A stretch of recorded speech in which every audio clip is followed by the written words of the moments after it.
our elders Caroline Liberty and Norman Fleury.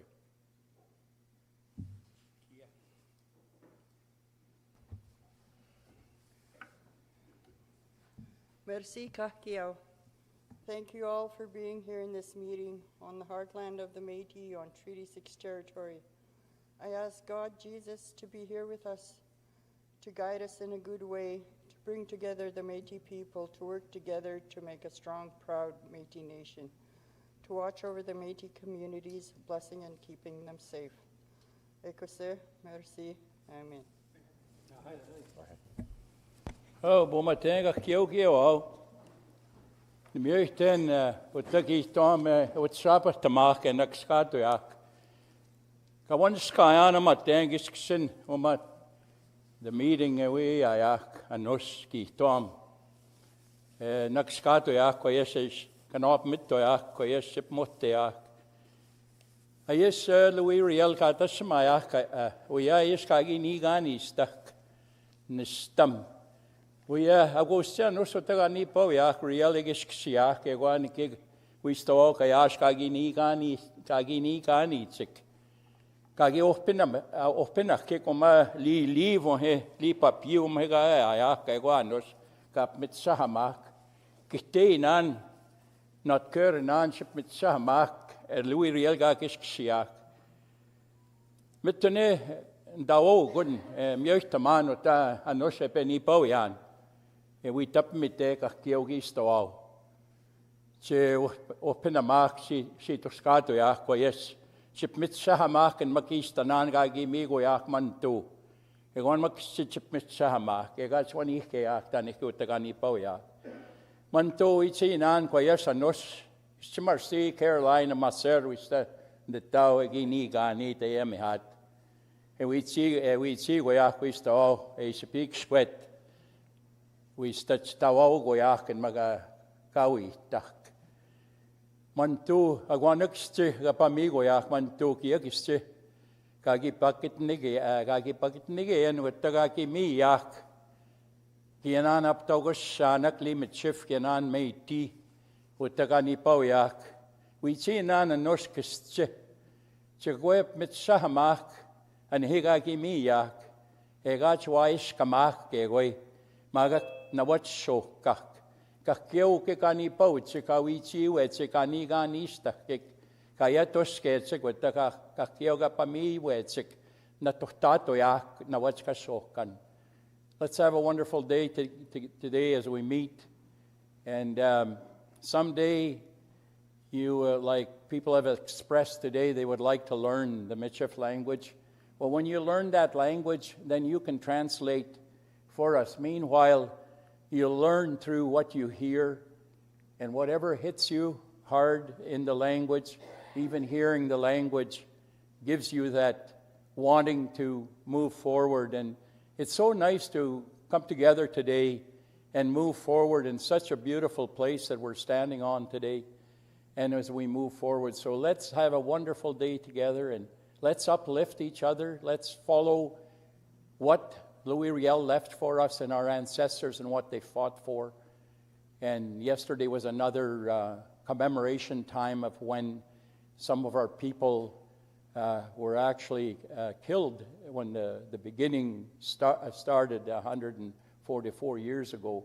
So as we continue the celebration from Duck Lake to Batoche to Fish Creek, which is now Turon's Crossing, let's come together and continue. Thank you. Merci. Let's have a wonderful day. Merci. How?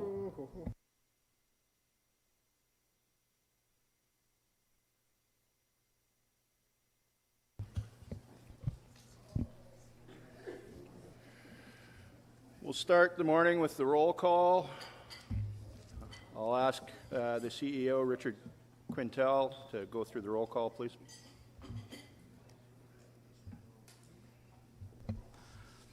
Good morning, Provincial Métis Council, and thank you to the elders for getting us started in a good way. We will start with our roll call. President Glenn McCallum. Hi. Vice President Michelle Leclerc. Ota. Secretary Marlene Hansen. Here. Treasurer Jeremy Denemy.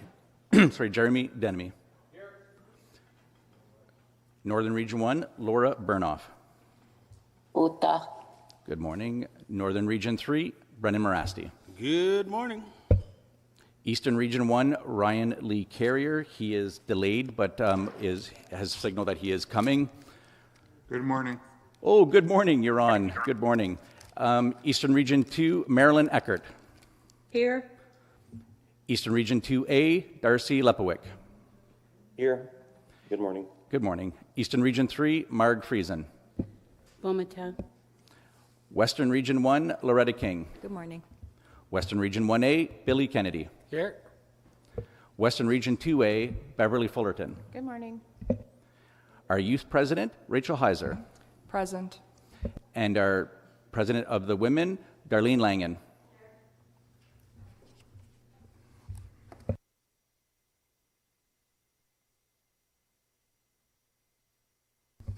Chair, we have quorum. You forgot me. Northern Region. Oh, he's here. Northern Region 2. Good morning. Leonard Bunkran. Morning.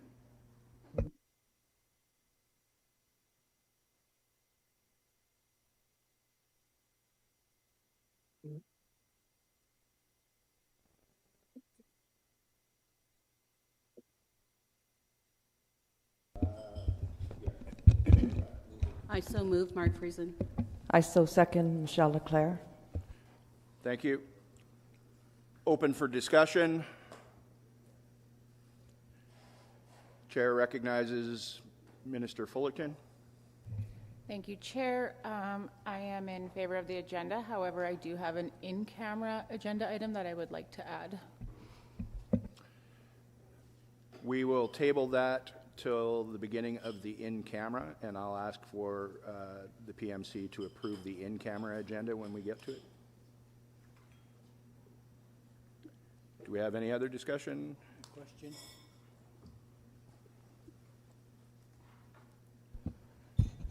Secretary Hansen? Thank you, Mr. Chair. I'm not sure if this is the time that I ask the question or if I have to wait till the agenda is approved, but I believe you'll let me know. I just need clarity to ensure I follow proper protocol when I direct a question to an elected official. Could you please confirm who's expected to respond? And I want to be respectful of the rules to ensure my questions are addressed appropriately. Thank you. Thank you for your comment. Is there any further discussion on the agenda as tabled? I'll ask for a vote, please. All in favor? All those opposed? Any abstentions? I don't think Treasurer Denemy indicated on either three. I'm sorry, Mr. Denemy, I didn't hear you. Okay. Motion carried unanimously. If we can move to the next item on the agenda, the opening remarks by President Glenn McCallum. The floor is yours, President. Thank you, Mr. Chair. Tinigay ka na elders kay mahaig. Miyos na dayam ha. Takoy miyo pa yung mga mamopya. Iguas si ipaksim ko ako te sinim nok. Kuwes tagoy sweepin gya kung muta nga mamopya. Kagutsik tano nos kagi sigag kumantum no chik tastano tamiyo pa ya kumuta no sutagawas kapya. Thank you, elders, for that great prayer that you've said to be able to have us start in a good way. And always we pray to be able to remind ourselves in regards to the reasons why we sit around this table. Hopefully that we put it in the Creator's hands to be able to support us, help us, guide us, and to come up with the right intent as we sit around this table. So thank you very much, elders. You know, I'm not going to take long in my opening remarks. All I will say is that the excitement around the federal government and the treaty that we're working on, some of the files that we are working on, the health file is another one. Hopefully there's a lot more to report as we begin to move forward. The economic development file is really going strong. The regions are starting to prepare themselves in regards to how they can get together better, have good meetings, and do research in regards to how industry development is impacting our regions. The University of Saskatchewan, we are now working on, we have signed 4 agreements, I believe, and working on the 5th one on data sharing agreement. So there's some very interesting pieces that are going on. In the near future, I'll be calling a meeting for the ministers to come together to be able to highlight and update and brief in regards to where we're at for the rest of the councillors to know that things are moving forward in a good way. I would like to thank people that are joining us and our citizens listening across our province. Thank you for listening in. Our elders had just had their 2-day session, just ended this morning, and it was a great gathering to be able to have our elders from across our province discuss some of the issues and how they fit in within our government and how they can better give us advice moving forward. The youth rep has had their get-together, I believe, in Batoche a couple of days ago, and that went very well. So there's all kinds of stuff happening. But in the meantime, we have an agenda in front of us, and the chair will take it from here, and let's have a good meeting. Thank you, everyone. Thank you, President McCallum. Moving on to the 2 proposed consent agenda items. The first one I'd ask to go to the floor is approval of the recording secretary, Carrie Peacock. May I have a mover? I move. Minister Morasky. I so move. And seconded by President McCallum. It's a consent.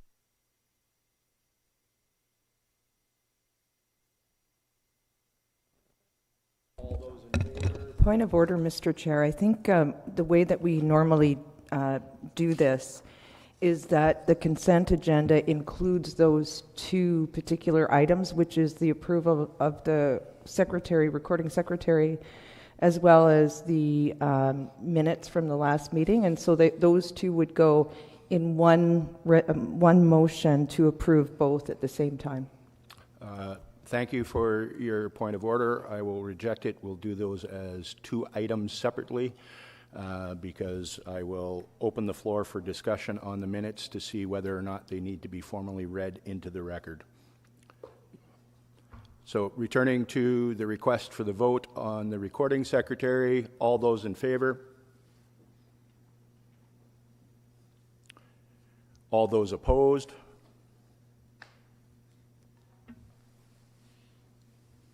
Anyone abstaining? Motion carries. Next item is the review of the approval of the February 2023 minutes. Now, and the reason why I rejected Madam Vice President's motion to do both at the same time is because my binder just arrived while I was sitting here. So I did not have an opportunity to review the minutes. I don't know if anybody else has had an opportunity to review the minutes. And that's why I'm bringing it up as a separate item. Before I ask for movers, is there any efficacy in taking 10 minutes to allow the PMC members to review the minutes? Mr. Speaker, Mr. Chair, we received the minutes in our binders. I'm not sure when Heather sent it, but it's been a minute. Okay. Yeah. Very good. Then I can expect that you've done your homework and reviewed it. Thank you for that clarification, Madam Vice President. With that, in light of that, I will ask for a motion to approve the minutes of the February 2023-2026 PMC meeting. I so move. Michelle Leclerc. Thank you. A seconder, please. Leonard Mongrand. Thank you. Again, this is a situation where it's a consent agenda item. I don't intend to open the floor for discussion on the minutes, but I do see Minister Morasty frantically trying to get my attention out of the corner of my right eye. Minister Morasty, the floor is yours. Thank you, Mr. Chair. Just under governance finance policies, Prior to committing to that resolution, the PMC did ask for a review, a further in-depth review, to focus on delegation of authority specifically. I would ask our seniors team if we have committed any time for that in the near future before adopting. Thank you. If I understand your question, it relates to item number 8, 8.1, governance finance policies of the minutes? Yes. And your question is, have any timelines been set or committed to putting this particular finance policy into effect? I will ask the CEO to respond. Thank you, Chair. I do know that there has been a commitment to do that work, and it has commenced. But I will have to get back to you on the timelines. But I do know that the work is being undertaken as we speak. The chair recognizes Youth Representative Heiser. Thank you. Looking through the minutes, I see that from page 9 to 53 are blank. And just they say they're appendices, but there's nothing included on the online version in the binder. So just wanted to clarify that. Thank you.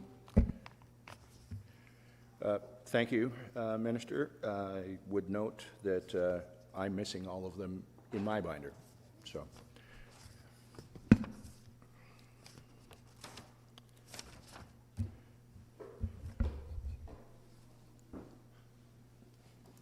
I will not seeing anyone else having any questions or discussions. Heather Halverson, she can respond. She can to the pieces that's missing. Ms. Halverson, did I brutalize your name? Sorry. That's okay. Thank you, Chair. The documents that were included as the annex were the policies that were circulated during the meeting. And apologies for the blanks. That must have been a PDF error, upload error.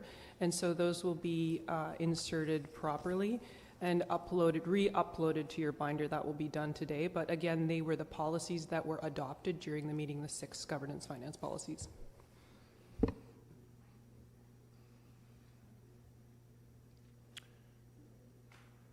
All in favor of adopting the minutes as noted in the binder?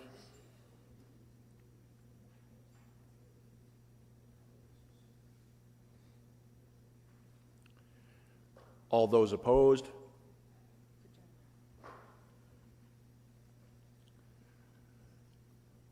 Anyone abstaining? Motion carries.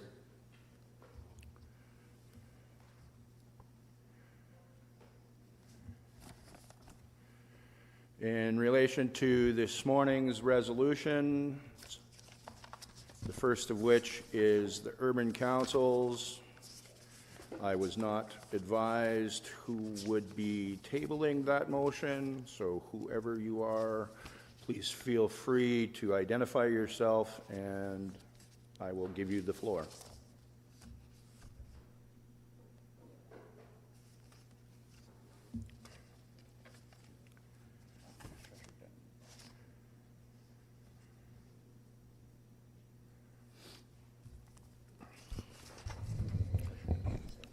Yeah. Treasurer Denemy, the chair grants you the floor. I so move the resolution.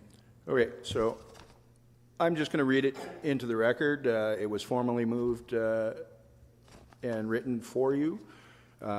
Whereas the Métis Nation-Saskatchewan recognizes the distinctiveness of Métis identity, culture, values, and language, inclusive of knowledge keepers, Kaitiak, Levi Monde, the old ones or elders, youth, women, and distinctive resources, which is incorporated into proposals and decisions of the Provincial Métis Council. Whereas the Constitution of the Métis Nation-Saskatchewan in Article 6 states that the Métis Nation-Saskatchewan shall initiate, assist, support, assign, recommend, and facilitate the development, implementation, and establishment of Métis urban self-government councils in Saskatchewan. Whereas urban councils historically existed to support collaboration among locals within Saskatchewan's urban centres and to ensure that shared urban priorities were recognized and advanced within the governance structure of the MNS. Whereas the MNS elected representatives of Western Region 2, Western Region 3, Western Region 2A represent some of Saskatchewan's largest urban centres, including Prince Albert, Regina, and Saskatoon, respectively, and desire that urban councils, as recognized in the Constitution, become re-established to provide a forum for shared urban priorities. Whereas the approved 2025-2026 MNS operating budget included $150,000 for urban councils, which has not been utilized in this fiscal year, but has been carried forward to the 2026-2027 fiscal year to ensure that these funds are designated to support urban councils. And whereas the Constitution does not specify the roles, functions, or purposes of urban councils, which necessitates engagement MNS elected officials to affirm a shared vision of urban councils by the urban representatives themselves, and requires confirmation by the Métis Nation Legislative Assembly that this shared vision of what makes urban councils fits within the MNS Constitution and governance structure. Therefore, be it resolved that the PMC directs that the MNS undertake a structured engagement process with the MNS elected representatives, expected to take no more than 1 year to complete, to clarify the structure, purpose, roles, and expectations related to urban councils. Further, be it resolved that the PMC directs that the outcomes of this engagement be brought forward for consideration by the MNLA for endorsement and confirmation, and ensure the shared vision for the urban councils is recognized by the MNLA, who are responsible for the governance structure of the MNS. And as I get to the second page, I see we are moved by Treasurer Jeremy Denemy and seconded by Minister Beverly Fullerton from Western Region 2A. I will open the floor to discussion on the motion as tendered. Chair recognizes Minister Fullerton as the seconder and for opening discussion. Good morning, Chair. At this time, I will have to, unfortunately, respectfully remove myself as seconder to Treasurer Denemy's resolution, and this is due to that Western Region 2A Council submitted a resolution to the clerk and the policy team. So this is actually in direct conflict with a resolution that has already been submitted by the Western Region 2A Urban Council, noting that the submission with a work plan was sent in at the end of 2025, and there's been quite a few miscommunications or lack of information. There was a point where the work plan was accepted. We were told that we were just waiting for the service contribution agreement, and then it kind of went silent, and then this was brought forward. So hoping and knowing that this is a path forward for the urban councils to be, moving in a good way. Unfortunately, as said, this is in direct conflict with a resolution from WR2A Urban Council. Thank you. And with that withdrawal of the second by Ms. Fullerton, I will ask for another seconder of the motion as tabled. Minister Morasti? Yes, I can second. I'd like to speak to why. Yes, I will recognize you now as seconding the motion by Treasurer Denemy, and I will give you the floor. Thank you, Mr. Chair. And as a minister responsible for self-determination, self-government, and justice, I fully support this establishment of urban councils for the reasons that it is similar and parallel to the work of the Northwest Métis Council. It speaks highly and distinctively about the distinction of our government, and distinction is our diversity, and through Métis distinction we realize north, central, and south of our province we have different realities, different landscapes, and different pieces to our identity, culture, values, and our languages. So it is very important work and an opportunity for us to support our urban council members, and I so second and support. Thank you. The chair recognizes Treasurer Denemy. I guess I would like to obtain some clarification on the budget piece, because there was assurances made to different urban, communities that the money, because this had been initiated and submitted in October, and then finalized, I think, on December 5th, and they were assured that the money would roll forward. And that's kind of what it says, but we had already approved the additional $150,000. So then making it, I believe the CEO had I guess, you said that there would be $300,000 available to the urban councils. So if the, I guess the because the COO is on leave, so if the CEO could clarify that. Before I invite the CEO to comment, I will ask the Minister of Finance, Mark Friesen, for her comments to see if. Okay. Thank you, Chair. The $150,000 is allocated for urban councils. It's always been the same allocation. Since we've been preparing budget and through the budget process, we reserve those funds for the work of urban councils. I know since I have been appointed as Minister of Finance that allocation has never been utilized. So I'm in support of the resolution and would be happy to discuss through the next budget process what the needs of urban councils are going forward. However, this is the budget for this fiscal year. CEO Quintel, if you could. Thank you, Chair. And, you know, I think this resolution is important. As CEO, I do need clarity. This has been several terms. The last term faced the same issues in terms of, you know, that yes, the urban council is in the Constitution, but it is unclear of exactly what's the process, how do we work together on that. There's 150,000, and so when we talk about urban councils, excuse me, are we talking about just Prince Albert, Saskatoon, and Regina? Are we talking about Lloydminster? Are we talking about Yorkton? What's an urban center? Are we talking about bringing together all of the local presidents that are in urban centers to come together to talk about urban issues? That would be my understanding, is the same as, you know, the Northwest Council. They come together for one purpose, and that purpose is looking at land claim, you know, and they come together combined to talk about that issue. And so the urban council, you know, is it just dividing up 150,000 for, I don't know, just different proposals? You know, I have no clarity, and without the clarity, it's hard to understand like how what do we balance that against in terms of setting up funding agreements and outcomes, and or is it just bringing all the urban local presidents together to talk about the urban issues so that the government can get direction on where the need is? Thank you. Next on my list is Vice President Leclerc. Thank you, Mr. Chair. I think I appreciate your words, CEO Quintel, but I think when we started talking about last term about urban councils, because there isn't, the Constitution doesn't really talk about that.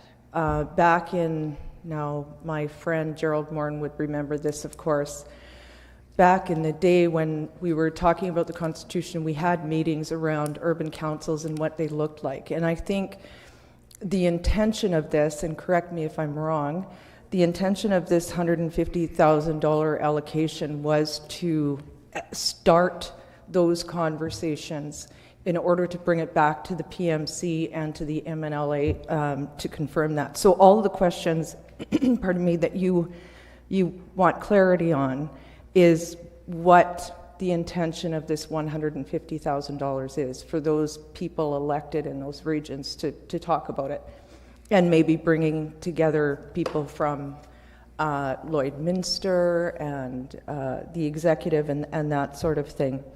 I support this resolution, and I think at the end of the day, we need to sort of flesh that out with our technical team and with those that are elected. So those are my words. Thank you.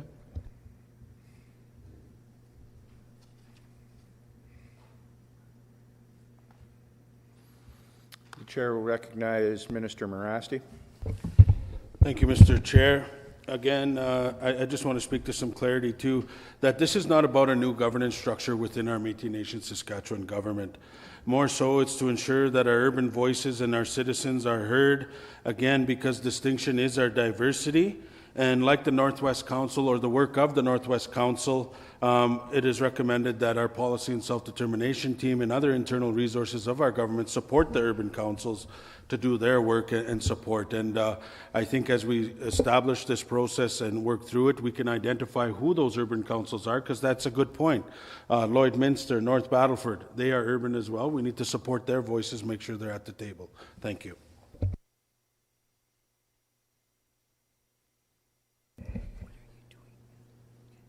Sorry, I thought I saw some of my colleagues. Oh. Okay, thank you. Yeah, and so I appreciate the intent of this resolution, and as we're, as Minister Morasti has stated, moving forward with our, self-determination and putting things in place so we understand what we're doing. However, I'm a little confused knowing that there was a budget line allocated for this. So I'm curious as to how that budget was approved for that line, if there was no plan attached to it on how it would be distributed. And then if we're talking about the Constitution, knowing that the Urban Council and these dollars are earmarked for it, the Northwest Council is moving forward and they're getting work done and they're meeting. I'm wondering if they had to go through the same process to have, a consultation and, do this work. And I do just, as a representative of one of the urban councils, so it is like the intention of what Vice President Michelle said is to get them together. We submitted a work plan. It was my understanding that that was the process. So if there was no process, I'm just wondering how a budget line was approved. Thank you. Minister Friesen. Thank you. Thank you, Chair. Good question, Minister Fullerton. The allocation for urban councils has always been in the consolidated budget. There isn't specifically a budget line for urban council. However, it's always been reserved for that work, and I'm in agreement with colleagues across the floor that there needs to be more discussion on urban councils and who, where they are, what their purpose is, how can they. Currently, urban councils are part of our regions, so they do participate at regional councils. They have opportunity to provide feedback at the regional council level. Urban councils would not be, in my opinion, separate. It's part of the region. However, they do have a specific need. I get that because of the number of citizens that they serve in urban centers. So I think it requires a further discussion and further, talking with those urban, the urban leadership. And what makes up an urban council. It's, as been indicated prior, there are more than 3 cities in the province of Saskatchewan, so we have to identify who would be involved in those discussions and how can they participate at at the table, and how can we also talk about what the financial impact would be and what that looks like to support urban councils. Thank you. The chair recognizes Darlene Langwin from Lafitte-Vanillin.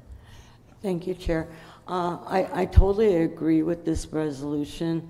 I also think that there needs to be a little bit more information on this, like everyone's saying, like who's going to be part of this urban council and what's going to be the objectives of the urban council. So I fully support it. I just believe that we need to have a little bit more information. Thank you. The chair recognizes President McCallum before returning to Treasurer Denemy. Thank you, Mr. Chair. I've been hearing different sides in regards to what we like to see. I know there was efforts. We're a very young government, and that's not an excuse.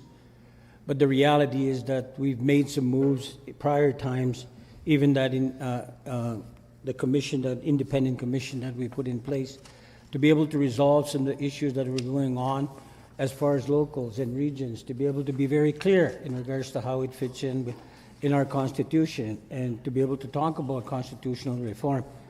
When I can see things happening here in regards to this resolution, that it may argue the point of urban centers versus the north or southern places. So we got to be very careful in regards to how we move forward in regards to what we put as a resolution. So I'm hesitant to support this resolution because there was efforts made. We have to have a meeting to be able to clarify, qualify, justify in regards to what monies are we spending and what reason are we spending.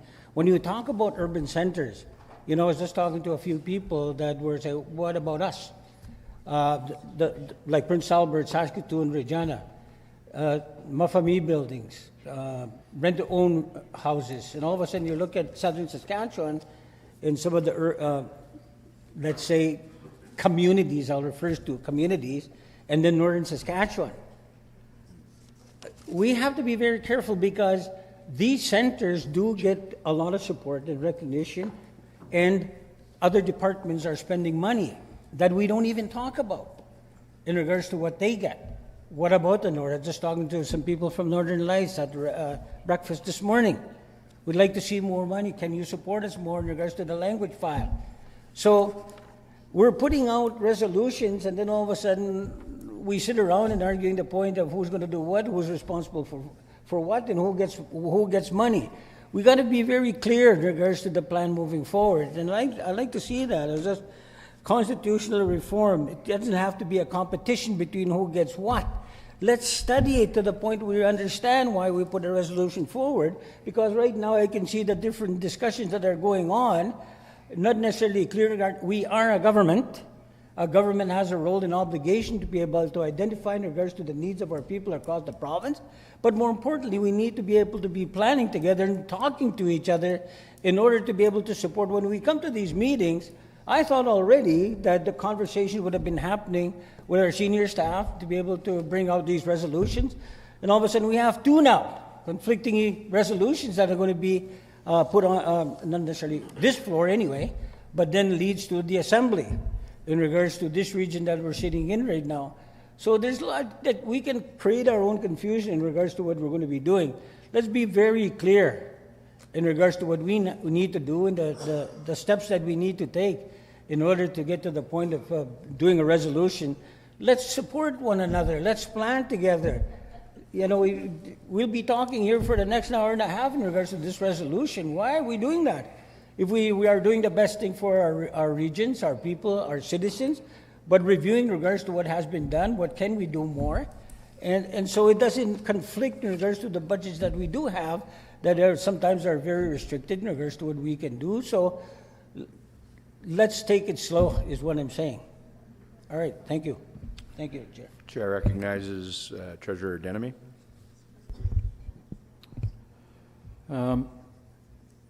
You know, this work is definitely necessary and needs to be done timely, and it needs to be inclusive. Urban councils are needed so that Métis citizens living in Saskatchewan cities have a clear, meaningful voice in governance and community priorities. But the engagement process must be led by the communities themselves, with support from regional representatives and the Métis Nation-Saskatchewan Public Service. The process, you know, and it states that in the briefing note, cannot be top-down. It must be inclusive, community-led, and grounded in the from the citizens living in those communities.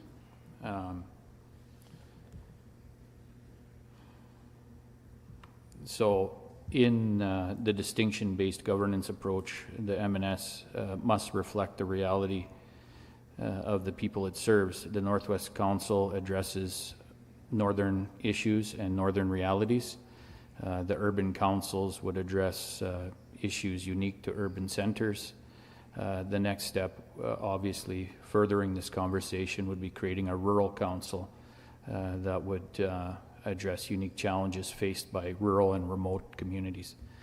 And that would create a more balanced, inclusive governance model that recognizes both northern, urban, and rural.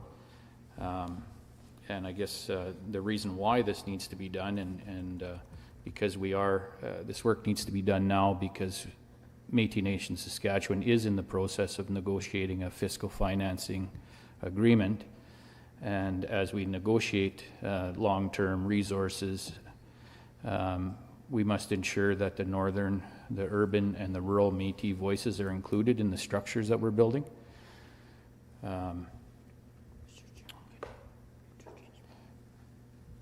And strong governance means, building structures that reflect where our citizens live and the realities they face. So, support the continued development through an inclusive engagement process. I guess confirming that engagement must be community-led with support from regional representatives and the public service. Recognize the need for a broader distinctions-based approach that it is inclusive of northern, urban, and rural governance. Ensure that this work is advanced in a timely way as part of Métis Nation-Saskatchewan Government development during the fiscal financing negotiations. And there is, for clarification, there's 16 cities within Saskatchewan that are recognized, so that'd be, like in Minister Friesen's, that would be, Estevan and Weyburn. In Minister Kennedy's, that would be Lloydminster and North Battleford, and so on and so forth. So I think that those will all be consideration as we look at the broader approach. So I think we do need to move forward and not be, I guess, arguing over. We just need to get the work done to make sure that it's included in so we can be quantified for our fiscal financing agreements. Thank you. Chair recognizes Secretary Hansen, followed by Vice President Leclerc. Thank you, Mr. Chair. Before I respond to Jeremy, I would just like to ask this morning, I asked for clarification on protocol. And I'm sitting back here and I had my hand up on a few occasions and I was missed. So I'm not sure what the process of going back and forth. I will try and do better. As we know, maybe you don't know, I unfortunately have a bias to the left side of the room because of the way I sit in a chair. So I will try and do better to note the right side of the room. Thank you. I would like to speak for the motion, for the resolution, in regards to what I've been hearing, that it has been a part of the Constitution. It's been a discussion for a long time. It's happened not only today with the resolution on the floor. My understanding is also that my colleague on the right side of me here, the region bottom resolution to the floor to support, getting together and moving forward in regards to this resolution. What I would like, though, is that the regional reps do take the lead in this work, given their direct knowledge, experience, and leadership within the regions, with the staff providing support and technical assistance to move this process forward and collaboratively. Thank you. Vice President Leclerc. Thank you. I just want to bring a little bit of clarity to this resolution. The urban councils are part of our Constitution. Our policy team have done a great deal of work already. And as Treasurer Denemy was talking about, what we're looking at is engagement to create clarity with respect to that part of the Constitution. And so I'm not sure whether everybody received the briefing note around this resolution, but it sets out, you know, sort of the reason why we need clarity around what the urban councils do. We have in the past had urban councils. Prince Albert Region was an active urban council at one time. And so the next steps, from my understanding, is to develop an engagement plan with including convening an initial engagement session in the spring of this year to support dialogue regarding urban councils. So this is a start. This $150,000 was budgeted in our budget. It's set there to do some work on clarifying what urban councils do or should do. And last term, there was all of the regional directors had a different idea about what the makeup of a regional council would look like. So this sets the path for dialogue, for consultation, for engagement with our citizens and those elected in those urban council regions. And as Treasurer Denemy set out, we have 16 cities recognized in the province of Saskatchewan. But that doesn't mean that all of those big urban centers are large Métis population bases.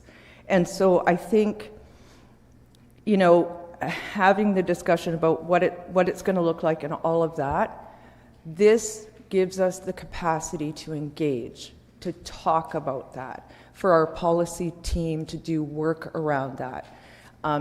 It's all about good governance and recognizing that our Constitution does talk about urban councils, and we need to figure that part out.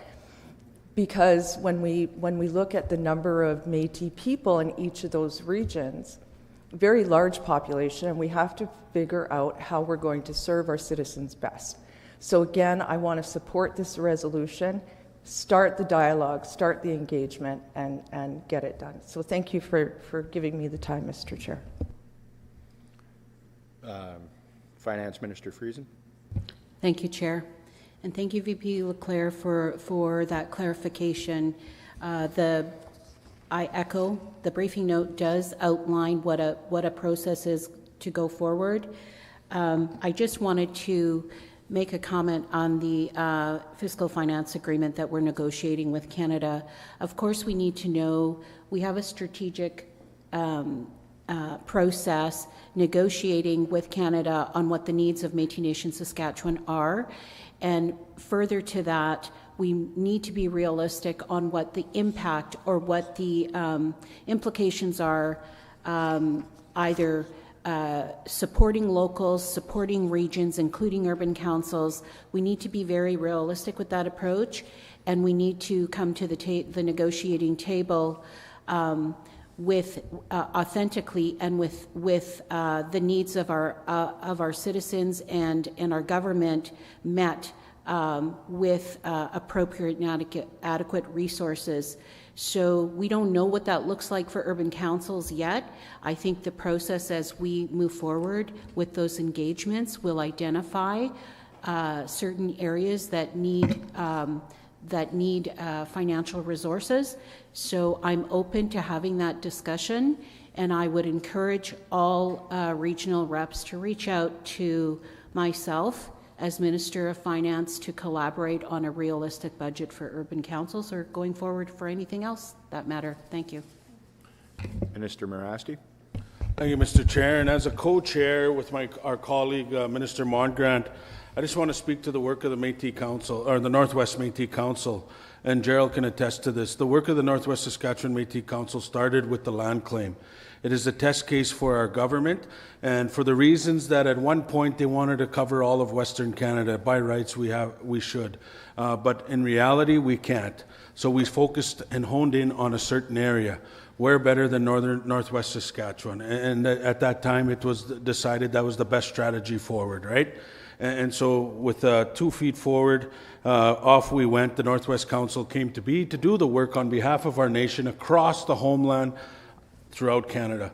And this work is being done. It was supported by the MNC down to our governing members, and now the Métis Nation-Saskatchewan standing alone doing the work for our citizens.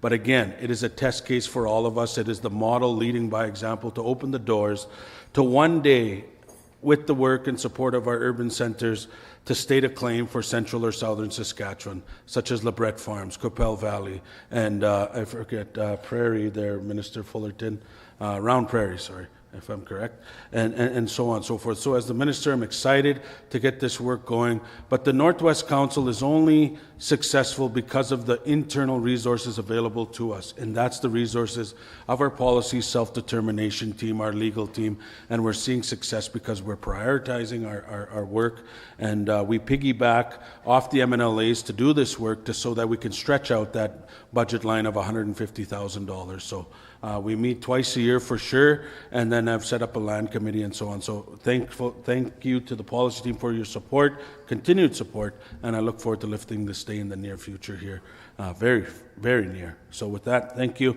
and I hope that helps explain. Again, I'm in favor, and I call question.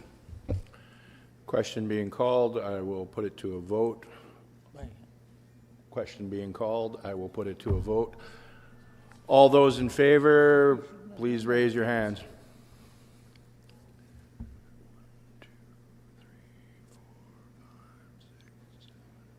3, 4, 5, 6,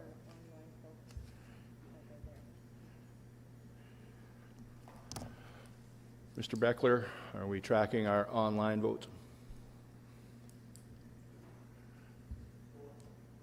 4. 4 in favor. All those opposed?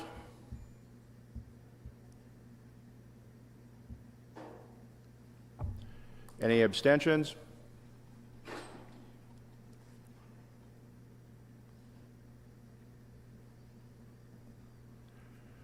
Motion carries. Thank you all. Can I have a time to speak, Mr. Chair? Right before the health break. Because we put ourselves in a very bad situation here. That's what I wanted to speak.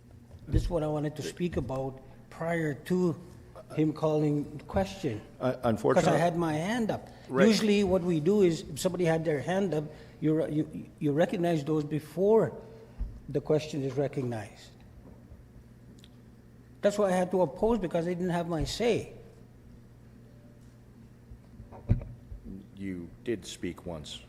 Just once, but when those issues, there's 2 issues on the floor right now that we're going to be dealing with at the Assembly. I wanted to speak to that because we got to be on the same page moving forward on this resolution. Thank you for your commentary, President McCallum, but I have to set decorum. Can I ask the council to let me speak before we move on? I'm going to reject that simply because I have to run the meeting, President McCallum. We'll set the next item on the agenda is the setting of the order of the day for the May 22nd to 2024 MNLA, and I will ask. Mr. Chair, I think that we need to pay some respect to the President. I think what he wants to do is just get some clarification, I think, from Minister Fullerton about the resolution coming forward, and I think that out of respect for the position of the President, that he is allowed to speak.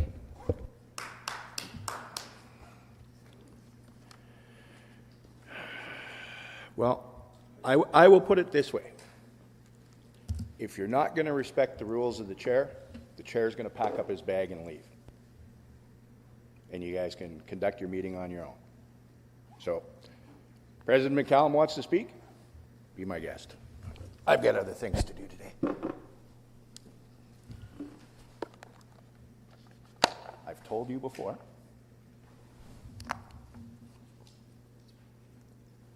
And with this, on public record, I resign as Deputy Speaker. I will not be at the next MNLA.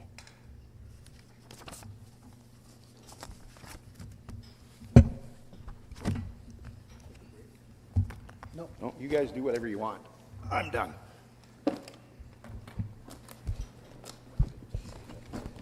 I think we should take a few minutes, but we'll have our president speak. No, I'm going to speak. Well, kaya ito yan.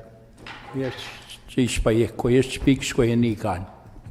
You know, when I was listening to both sides, I would have easily supported this resolution.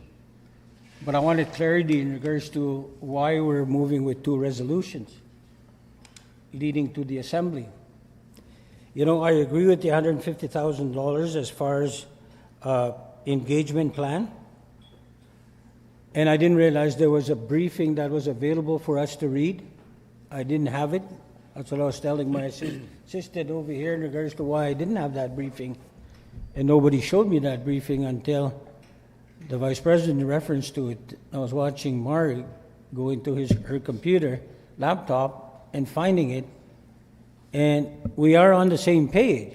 But again, when we get to that point of the assembly, we have one resolution coming from this region. And this resolution, again, conflicts with that resolution both ways. So what I'd like to ask is, the assembly is not very far off, guys. Council. I apologize. It's not very far. You know, I've never voted against anything that we do as a government. I did this time because I wanted to be heard. And I wanted our Minister Fullington to be able to, he's in a real difficult situation when you have your regional meetings, regional council speaks, regional councils pass resolutions, and then we come and we pass a resolution as a Provincial Métis Council that somewhat conflicts with what their thoughts are to be able to use certain dollars from our government.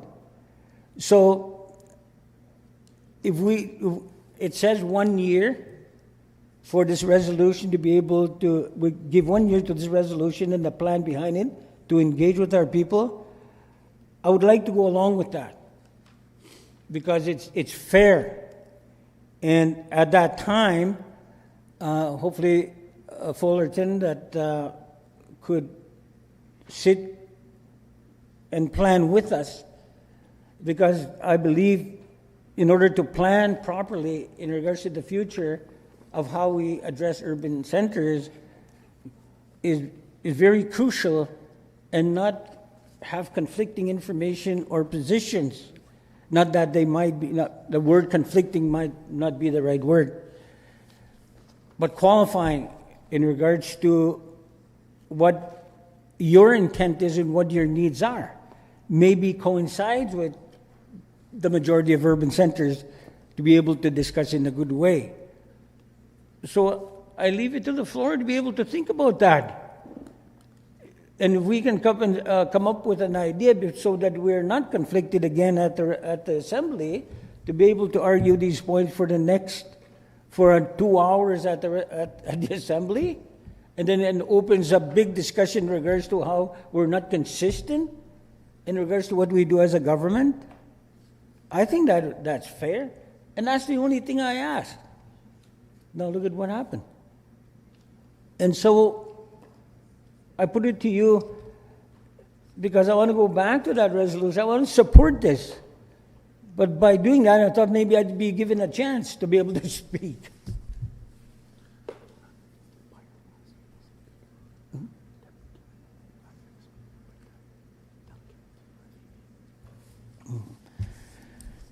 You know, as a president, I can chair this meeting. I want the work that's been done by our policy people, the rules that we followed, that we got to be consistent in regards to how we run these meetings. There's a give and take in regards to the voice that we can have around this table. But to be able to complement an effort or resolution, we don't have to, the chair can be very precise in regards to how they would run the meeting, but fair at the same time. We all know that we get proper information, we're engaged with. I think we have to make an effort more strongly this time to be able to work together instead of resolution popping up all over the place. So for me, the question I ask is, Bev, if you would reconsider in regards to what steps have been taken. I believe there is a 1 month timeline in regards to resolutions being put to our government for the Assembly. And is that resolution in there? I'd like to know. And I would like to have us support this resolution to be able to continue those, to have engagements, to be able to have a proper discussion in front of our Assembly. If I can ask that, and I'm turning the chair over to the Vice President. Thank you. I will take the chair for the rest of the day.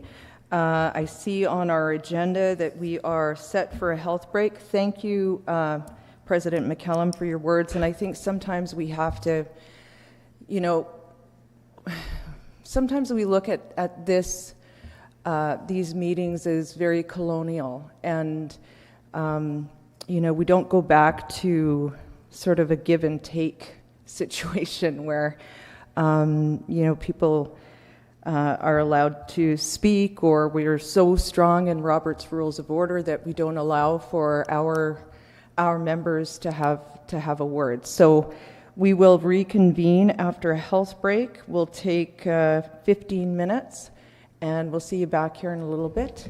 Point of order, quickly, Vice President. The way that we conduct our meetings, so we have John Lajamadier, and then Mike Nolan is our vice chair.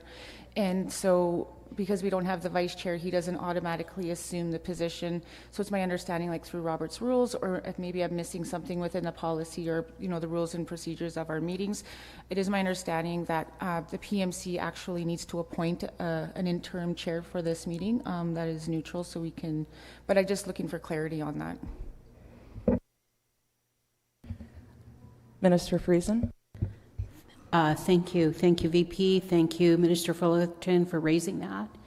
I will make the motion to appoint for this meeting, March 27th of the PMC, Vice President Michelle Leclerc as a replacement chair for the previous chair, Mike Nolan. I'm just going to, because there's a motion on the floor, I'm going to turn it over to Minister Morasti, and then I'll recognize Dorothy Mayo. Thank you, Madam Chair. I so second.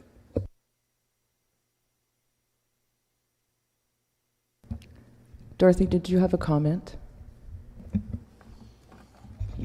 Thank you. Good morning, members of PMC, and thank you for the prayer this morning, elders. Really appreciate that. In your rules, the chair, the president is the chair of all PMC meetings, and unless the president delegates the responsibility of that chair to another person, then the PMC ratifies that delegation, essentially.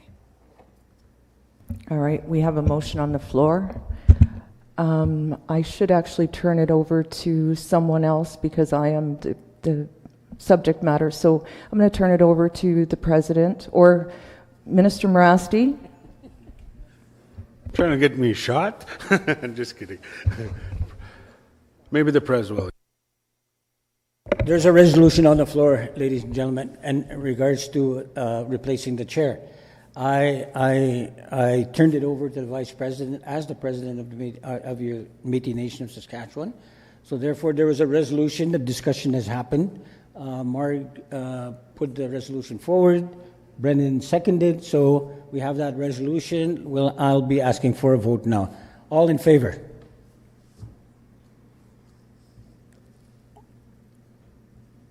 Right over there, thumbs going up. Unanimous, Madam Chair. Chair, thank you.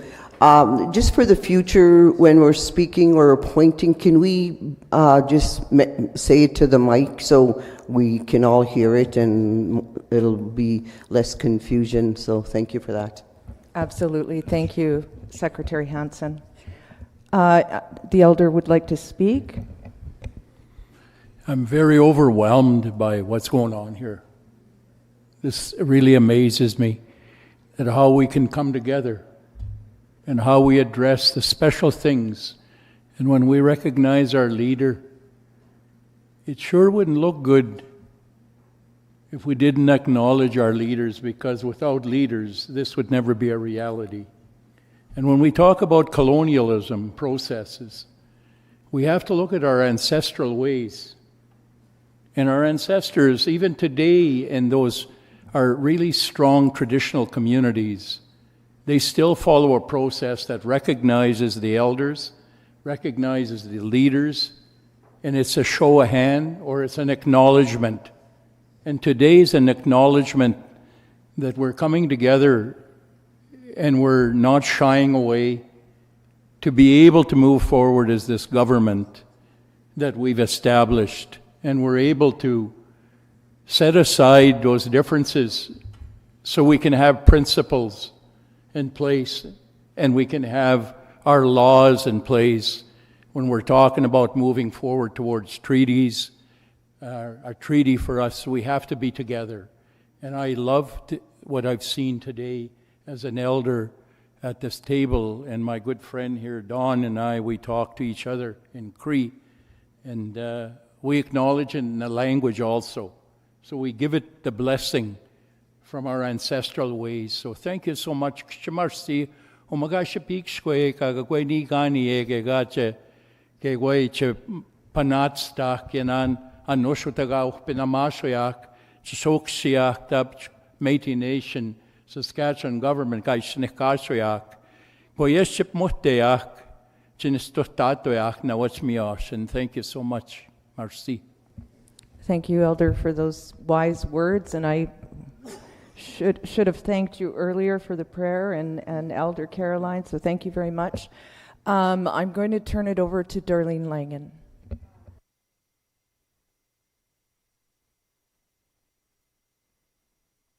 Okay, there I am. I just wanted to note that according to Robert's Rules of Order, President McCallum has the right to appoint someone in his place to chair the meetings without a motion or a resolution. We didn't even need to vote on that. He had the right as the president to do that according to Robert's Rules of Order. I just wanted to make that clear. So, thank you very much. So we will now take 15 minutes, and so that takes us to 11:45.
The agenda is the setting of the order of the day for the May 22nd to 24th, 2026 MNLA. And I'm going to turn it over to our CEO to read that into the record. Thank you, Chair. Setting the order of the day for May 22nd to 24th, 2026 MNLA. Whereas the Métis Nation-Saskatchewan recognizes the distinctiveness of Métis identity, culture, values, and language, inclusive of knowledge keepers, le vieux monde, youth, women, and distinctive resources, which is incorporated into proposals and decisions of the Provincial Métis Council. Whereas Article 310 of the Constitution of the Métis Nation-Saskatchewan authorizes the PMC to set the date and place for each sitting of the Métis Nation Legislative Assembly. Whereas the PMC, at its duly held meeting on February 18, 2025, resolved to hold an MNLA on May 22nd to 24th, 2026 at Prairieland Park, 503 Ruth Street West, Saskatoon, Saskatchewan. And whereas Article 6.2 and 6.3 of the Métis Nation of Saskatchewan Legislative Assembly Act 1999, as amended, directs the clerk of the MNLA, as defined in Article 2.4 of the Act, to draft an agenda for the MNLA as directed by the PMC and to compile the necessary documentation for the order of the day. Therefore, be it resolved that the Provincial Métis Council approves the order of the day agenda as follows for the May 2026 Métis Nation Legislative Assembly on May 22nd to 24th, 2026, as proposed by the Clerk of the Legislative Assembly. Dialogue Forums, May 22nd, 2026. MNLA, Day 1, May 23rd, 2026, 8 a.m., registration opens. 8 a.m., breakfast. I will leave that to our language speakers. 9 a.m., grand entry. Lead fiddler, Dean Smith. Opening prayer, le vieux monde. Métis Anthem, Loretta King, Western Region 1, MNS. O Canada Anthem recording. 9:15, State of the Nation, President Glenn McCallum. 9:30, CEO address, Richard Caintow, CEO MNS. 9:45, roll call, Richard Caintow, Clerk of the Métis Nation Legislative Assembly. The voting delegates. 10 a.m., motion, adoption of the agenda, order of the day. Proposed consent agenda items, adoption of the minute taker, acceptance of all reports, executive, regional, ministerial, and affiliates. Appointment of the Dumont Scouts. Motion. Adoption of the minutes. Adoption of the September 5th to 7th, 2025 MNLA minutes. Adoption of the November 22nd to 23rd, 2025 MNLA minutes. 10:30 a.m. health break. 10:45 a.m. 2026 to 2027 MNS operating budget presentation. Marg Friesen, Minister of Finance. Matthew Vermette, Chief Operating Officer. Echo Quinn, Director of Finance. 11:45, signing Saskatchewan Marshal Service Memorandum of Understanding Agreement. 12 p.m., lunch. 1 p.m., motions. Approval of the 26 to 27 MNS budget. 2:30 p.m., health break. 2:45, self-government panel. Brendan Morasti, Minister of Self-Government and Self-Determination. Dorothy Mayo, Deputy Chief, Self-Government. Gerald Morin, Governance Specialist. Tom Isaac, Castles. 3:45, Judiciary Act presentation. Brendan Morasti, Minister of Self-Government and Self-Determination. Dorothy Mayo, Deputy Chief, Self-Government. Kendra Gill, Director of Policy and Research. 5 p.m., adjournment. Closing prayer. 5:30 p.m., dinner and entertainment. MNLA, Day 2, May 24th, 2026. 8 a.m., registration opens. Day 2 opens. 9 a.m., opening prayer. 9:10 a.m., roll call, Richard Caintow, Clerk of the Métis Nation Legislative Assembly, voting delegates. 9:20 a.m., constitutional reform presentation, Brendan Morasti, Minister of Self-Government and Self-Determination, Dorothy Mayo, Deputy Chief, Self-Government, Marilee Rasmussen, Rasmussen & Co. Motions, constitutional amendment, general cleanup for Constitution of the Métis Nation-Saskatchewan. 10:15, health break. 10:30 a.m., motions, appointment of the registrar. Ratification of ministerial portfolios. 12 p.m., lunch. 1 p.m., motion submissions. 2:30 p.m., health break. 2:45, motion submissions continue. 4:30 p.m., adjournment, day 2, and then closing prayer. Thank you, Mr. Kuntal. Can I ask, it's being moved by Laura Burnoff from Northern Region 1. Do you still so move, Laura?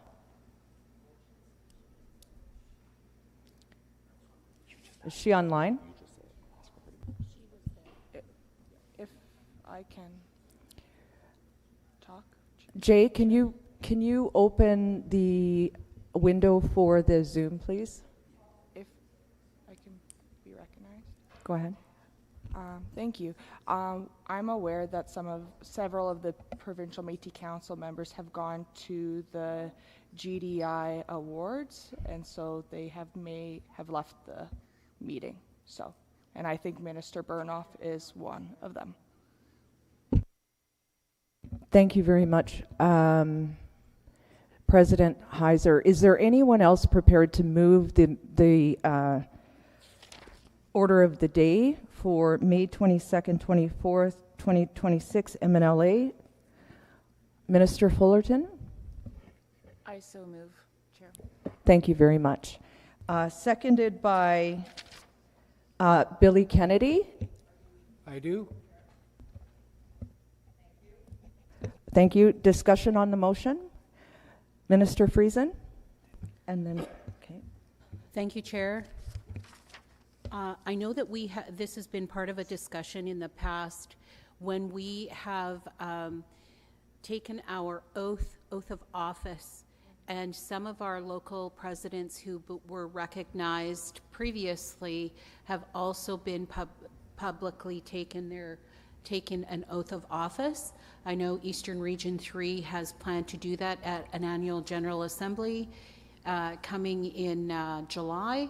However, I think it's really important that local presidents be recognized by name and take that oath of office at a legislative assembly. So I'm asking for a friendly amendment to the agenda somewhere to fit that into our order of the day so that presidents can be recognized and take the oath of office. Thank you. Thank you very much. Very good point. And I wonder if the mover and the seconder would entertain that suggestion for just after roll call. So that those new presidents, I know that there's been a number of elections up in Northern Region 3 and other, obviously, Eastern Region 3. So I'll ask the mover and the seconder.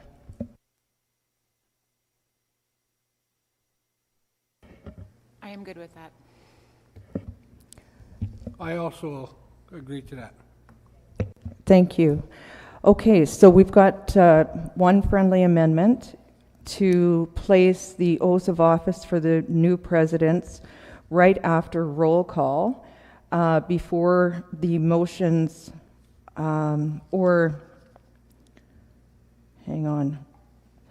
before we get into the motions.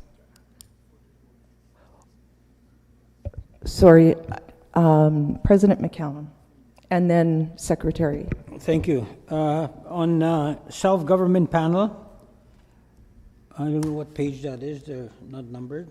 But anyway, self-government panel, there's Brennan, the minister responsible for self-government and self-determination, Dorothy Mayo, deputy chief, self-government, Gerald Morin, governance specialist, Tom Isaac Castles. I'd like to add on Michelle, our vice president, to that list. Thank you. I would turn to the mover and the seconder to for that friendly amendment. We accept that amendment. I agree to that amendment. Thank you very much. Secretary Hansen. Thank you, Mr. Chair. I have a question in regards to motions for constitutional amendment, the general cleanup for the Constitution of the Métis Nation-Saskatchewan. I just need clarity on that, please. Thank you. Sorry, can you just repeat your question really quickly?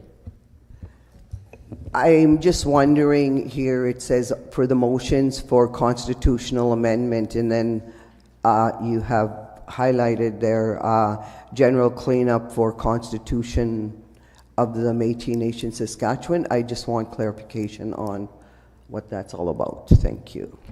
Can I turn to Dorothy Mayo, please? Thank you, Madam Chair. Yes, that relates to a resolution that was in discussion at the MNLA in November, and we're simply bringing that back, and it does deal with general cleanup of the Constitution on aligning things, reorganizing the order of the articles, and eliminating the election procedures that are currently included. So that's what that resolution is about. Thank you. Secretary Hansen, do you have a follow-up? My follow-up question is if they're bringing the resolution back, which I believe was not passed at the MNLA, will we be reviewing it here at the PMC first prior to it being taken there? Because there's obviously some concern with that from our citizens in regards to what reason they didn't pass, and how are we going back to them, what kind of groundwork is being done with our citizens to make sure that they're aware that they're prepared for this coming forward. Thank you. Thank you, Secretary Hansen. I'm going to turn to Minister Morasti. Thank you, Madam Chair. And for the PMC, these constitutional amendments have come to our table before. By motion, we submitted and suggested they go to the Legislative Assembly. As you know, our last Assembly, we didn't get to all of it. And so this is just a continuation of the work that has started with the voices of our people since 2019. Thank you. Thank you. Dorothy, do you have some more to add to that? Thank you, Madam Chair. Just a supplementary to Minister Morasti's comment, and in fact it was read into the record in November, so again it is a continuation of that discussion and review, and so that the PMC actually brought it forward to the MNLA in November. Thank you. Secretary Hansen. Thank you, Chair. I totally heard what Dorothy is indicated. My question is, yes, we brought it forward. It was voted down. How are we taking it back to the people, to the citizens, to review it? Obviously, something has to change. Thanks. Okay, so just for clarification, that resolution wasn't brought forward at our last MNLA. It was read into the record, but there wasn't a vote on it. So there was a couple of things that were voted down, and I might get some clarification from Dorothy Mayo about which ones those were, but this was not one of them. And so it's a continuation because it was part of the agenda. It's being continued and will be discussed at the MNLA as a resolution. Hopefully we get to that point at our next MNLA. Thank you for the clarification. I thought it was on the floor and it was passed, voted down, so thank you. President Heiser. Thank you. More clarification. It was adjourned after it was brought up, so it never went to a vote. The meeting was adjourned, so that's one thing. Okay, and then I have a thing talking about the motions, the submissions. It being the last day in the afternoon, I know there was concerns at the last MNLA that some of the motions that are being brought up from our MNLA members, sometimes they're not, sometimes we have lengthy and good discussions on the earlier parts of the agenda, but then sometimes we miss those submissions. So I was wondering if we could move around the agenda to include the submissions earlier on, so then our MNLA delegates feel like that what they're bringing forward is being prioritized and that we're listening to them. Thank you. Okay, so what are you actually suggesting, President Heiser? That we move the submissions from like the 1 p.m. on the second day and maybe moving it to the beginning of the second day instead, just so it's that our MNLA delegates are feeling like their submissions are being prioritized as well. Thank you. I'm going to ask the mover and seconder whether or not they would entertain a friendly amendment to include that. My apologies. I was just talking to Minister Kennedy about one thing. Can you just repeat the amendment, please? Yes, I can, Minister. So the motions, the submissions are at the end of the day for the second day, and I know there were some submissions at the last MNLA that people were very excited to get to, but it just didn't happen. So I was wondering if we could put the submissions up earlier in the agenda on the second day instead of it being the very last thing, just so we're prioritizing motions coming from our MNLA. Thank you. I'm just going to speak to this, and I thank you for that suggestion, and I know that we have a lot of work to get through on this agenda, and as it is laid out, I believe that we should get to the operating budget, and you know, all of the things on the first day. My worry is that if we make, and that is a lot of that is a big change, and we do have a lot of time on day 2 for the motion submissions. I'm just worried that if we put it to the first day, we might not be able to get to the budget and other clarification, if that's okay. Yep. It'd be moving it to the top of day 2, not the top of day 1. Okay. Yeah. So moving down the constitutional reform presentation. Yeah.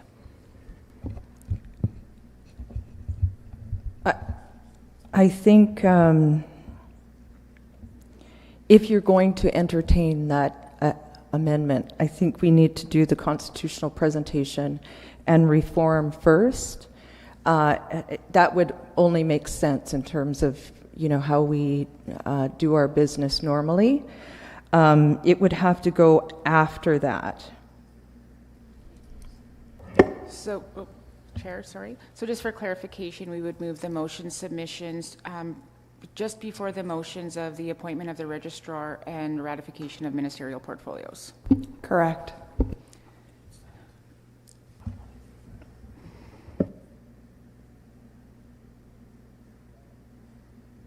I've got you. I, as the secretary, am not willing to move that agenda up. Sorry, I didn't hear you, Minister Kennedy. Not willing?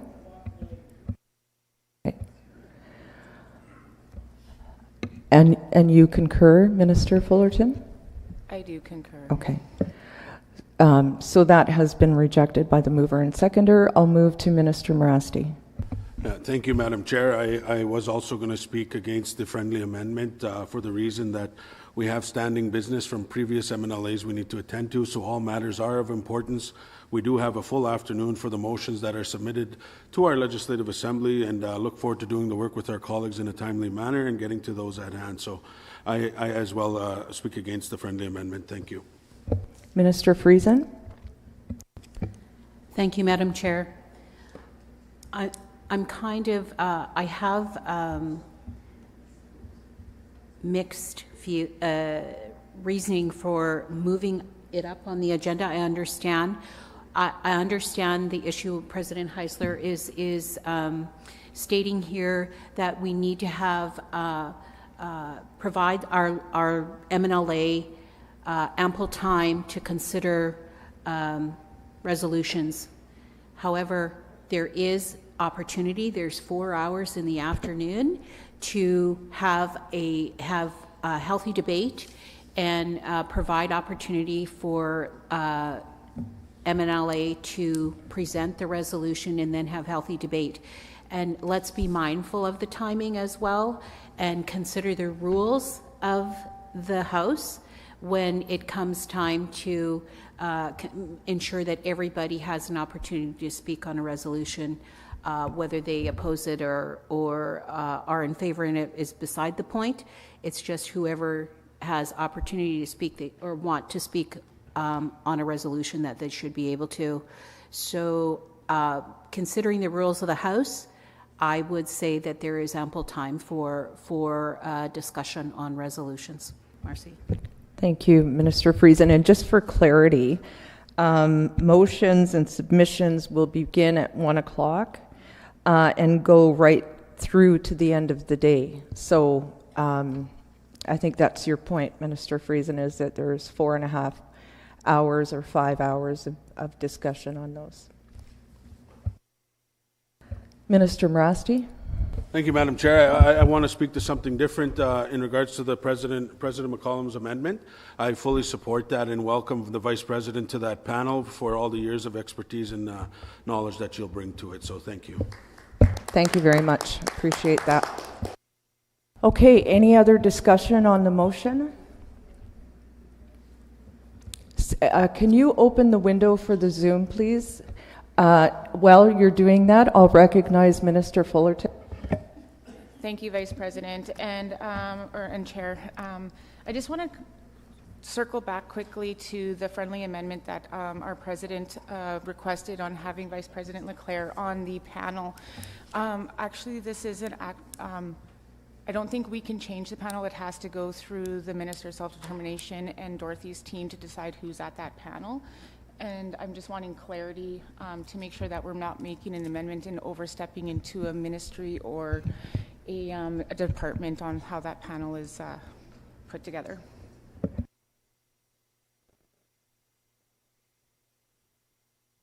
Sorry, I was in a sidebar convo. Sorry, Minister. Again, I do support the amendment by our President for the reason our colleague, our Vice President, brings the knowledge to the table and a carryover as a former minister responsible. So I welcome it. I look forward to the opportunity to share in the stage. Thank you. Thank you. I was just making sure process was followed. Thank you. And I guess just for clarification, President McCallum can appoint. That's part of his role, is to appoint people to whatever committee or panel he wants to. In any case, we've got a motion on the floor. Did you want to speak to it? Yes. When I do make appointments, it's not as if I like you and I don't like you kind of thing going on. I have to make sure, as a government, that we have the right people. I know there's newcomers coming into our government, but it takes time to get to that point of comfort because I'm making a decision for the best interest of our government. And so that continuity happens, proper planning, proper engagements, proper representation. So that's why I do the job that I do in regards to trying to get the job done. And without the proper support, no one person runs a government. It's all of us. It's who we put in position to be able to be supportive of our government. And that loyalty is so important to our government so we can carry the files that we have to the places that will make a difference, especially with the federal government. Thank you very much, Madam Chair. Thank you. Minister Friesen? Respectfully, I call question. Thank you. We have no one else on the speakers list. So I will call for a vote. All those in favor, raise your hand.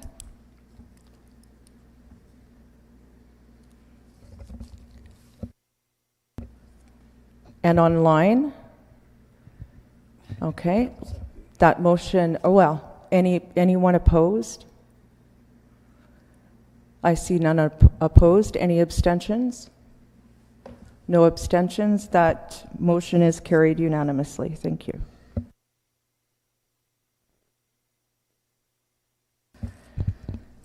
Okay, the next thing on our agenda,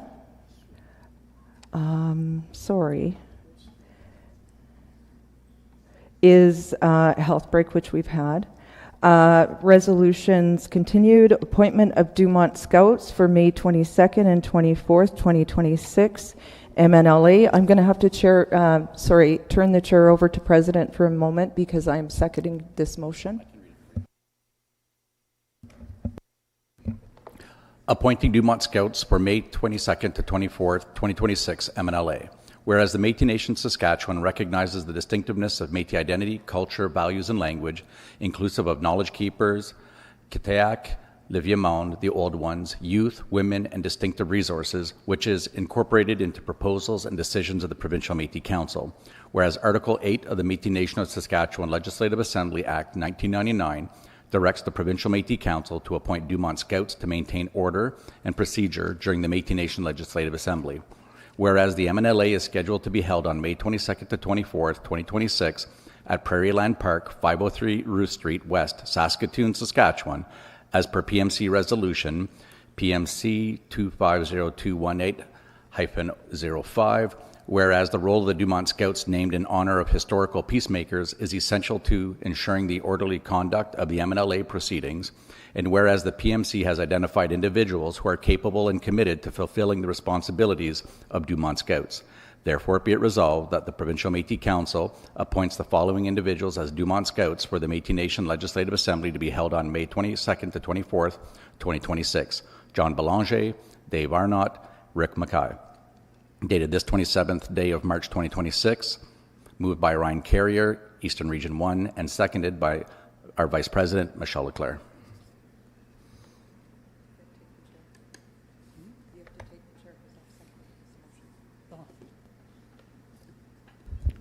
Any question regarding the resolution, Marg, and then go ahead.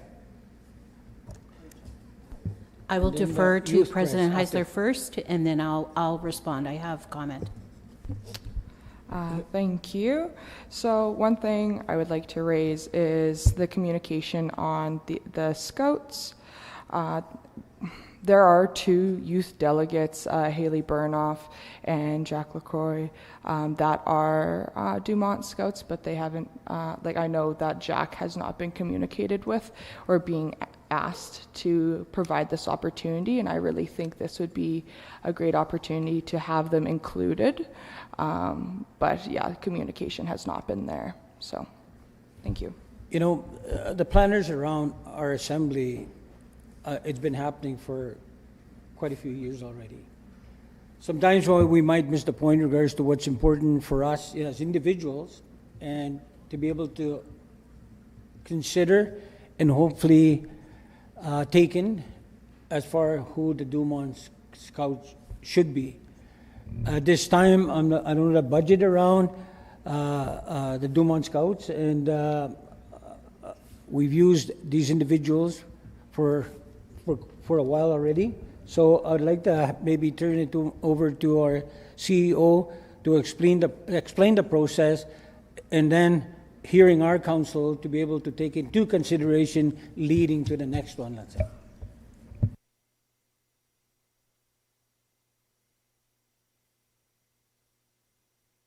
Mark, go ahead while we're waiting for it. Thank you, President McCallum, and thank you, Chair. I'm in agreement with what President Heisler has to say. These two individuals are youth. Jack LaCroix has made a career path in she's been highly decorated nationally as a Canadian cadet. So I think it's only proper and appropriate that we include our youth as Dumont Scouts, because there is a process here, and I'm just asking for that consideration, that we don't exclude the two that have been decorated in their communities and at a national level, and continue to follow a career path with the armed forces. Thank you. Thank you, Minister. The people who are listening in regards to the conversation we're having around how we bring people together, don't get us wrong in regards to the comments sometimes that are made that we shouldn't forget our elders, or don't forget our veterans, don't forget our youth. we're steadily growing and fine-tuning ourselves in regards to how we can be more inclusive of. That's why you have your council here. That's why we're listening here. That's why we're passing resolutions, good conversations around that. So our council has always taken into consideration. It's a matter of conversation around this table. What are we capable of? There's dollars attached to that, but that should never take away in regards to being inclusive. It should be added on a yearly basis in regards to how we continue to grow our government and who represents us, even through Dumont Scouts at our assembly. So I'll turn it over to the Vice President. Thank you. And I'm not sure whether or not Minister Carrier will agree, but I would entertain a friendly amendment, not necessarily naming the youth, because I know last MNLA I had suggested Haley Burnoff, and you had indicated to me that she wanted to be one of the youth reps. So if we could do, Brian, maybe a friendly amendment with an addition just indicating youth, Dumont Scout, and then that will give our team time to contact, whether it's those two or another Dumont Scout that might be interested, to take that one particular space. Okay, we'll take two more speakers, Brennan and our CEO. Maybe if we can ask Ryan whether or not he would entertain that. You heard the comments of your seconder. What's your thoughts, Minister? Thank you, Mr. President and Vice President Leclerc. I agree in regards to, in addition to the Dumont Scouts, we have to add the youth representative Dumont Scouts as well. There are our upcoming leaders as well within the Métis Nation and this world of, military service. And, I'm very grateful for what they've chosen to do in their careers as being in the military. And so with that, I was going to suggest that be one of the amendments to put on the motion in regards to the Dumont Scouts. And I'd like to reiterate, if council members have suggestions for future MNLAs or future meetings, gatherings for veterans to be involved within our Métis government, that you send me names and maybe a bio of their career in the service. I'll gladly collect those names and work with the team to get them on the Dumont Scout list and be on a rotating basis for future meetings. Thank you. Thank you, Minister Carrier. I will take that. Our technical people will be adding that friendly amendment, and then I'll turn it over to Minister Morasti and then our CEO, and then we'll go back to the resolution, review in regards to the amendments that have been made, and then take a vote on it. Thank you. Thank you, Mr. Chair. President McCollum. Just on a more high-level note, Veterans Affairs Minister Carrier and myself have been collaborating and are going to be working with our policy team to develop a Veterans Act. Our lead Dumont Scout, John Balaje, has been doing a lot of work on the veterans file without the budget to allow that space to grow. Understanding all of that, we still support him and our minister to be a part of the National Veterans Committee, despite the differences at the national level, but he is doing that work. There's many resources and doors available to us, so we want to support that. Just like our elders at the table, we had no established process, but they are important. They are part of our government, and their voices are here with us, and their guidance is welcomed with open arms.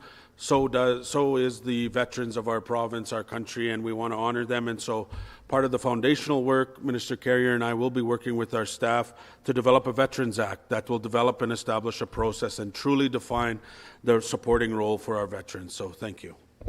Thank you, Minister. We hear you very loud and clear. There'll be some cutbacks done on some of your departments to redirect some dollars. Just kidding.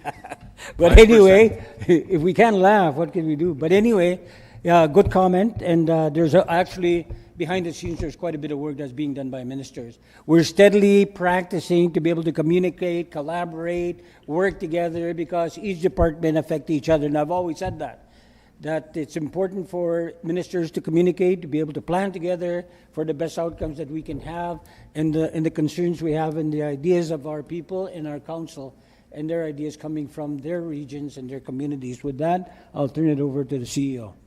Thank you very much, Chair.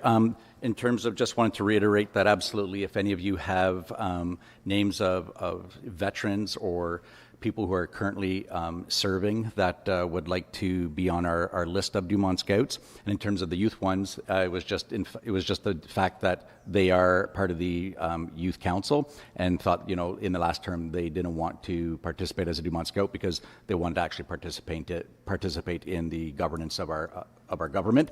But absolutely, we'll make sure that that gets put out to them so they have a choice. Thank you, CEO. And our technical people have done the changes already. Could you put it on the board again and have our CEO read it out?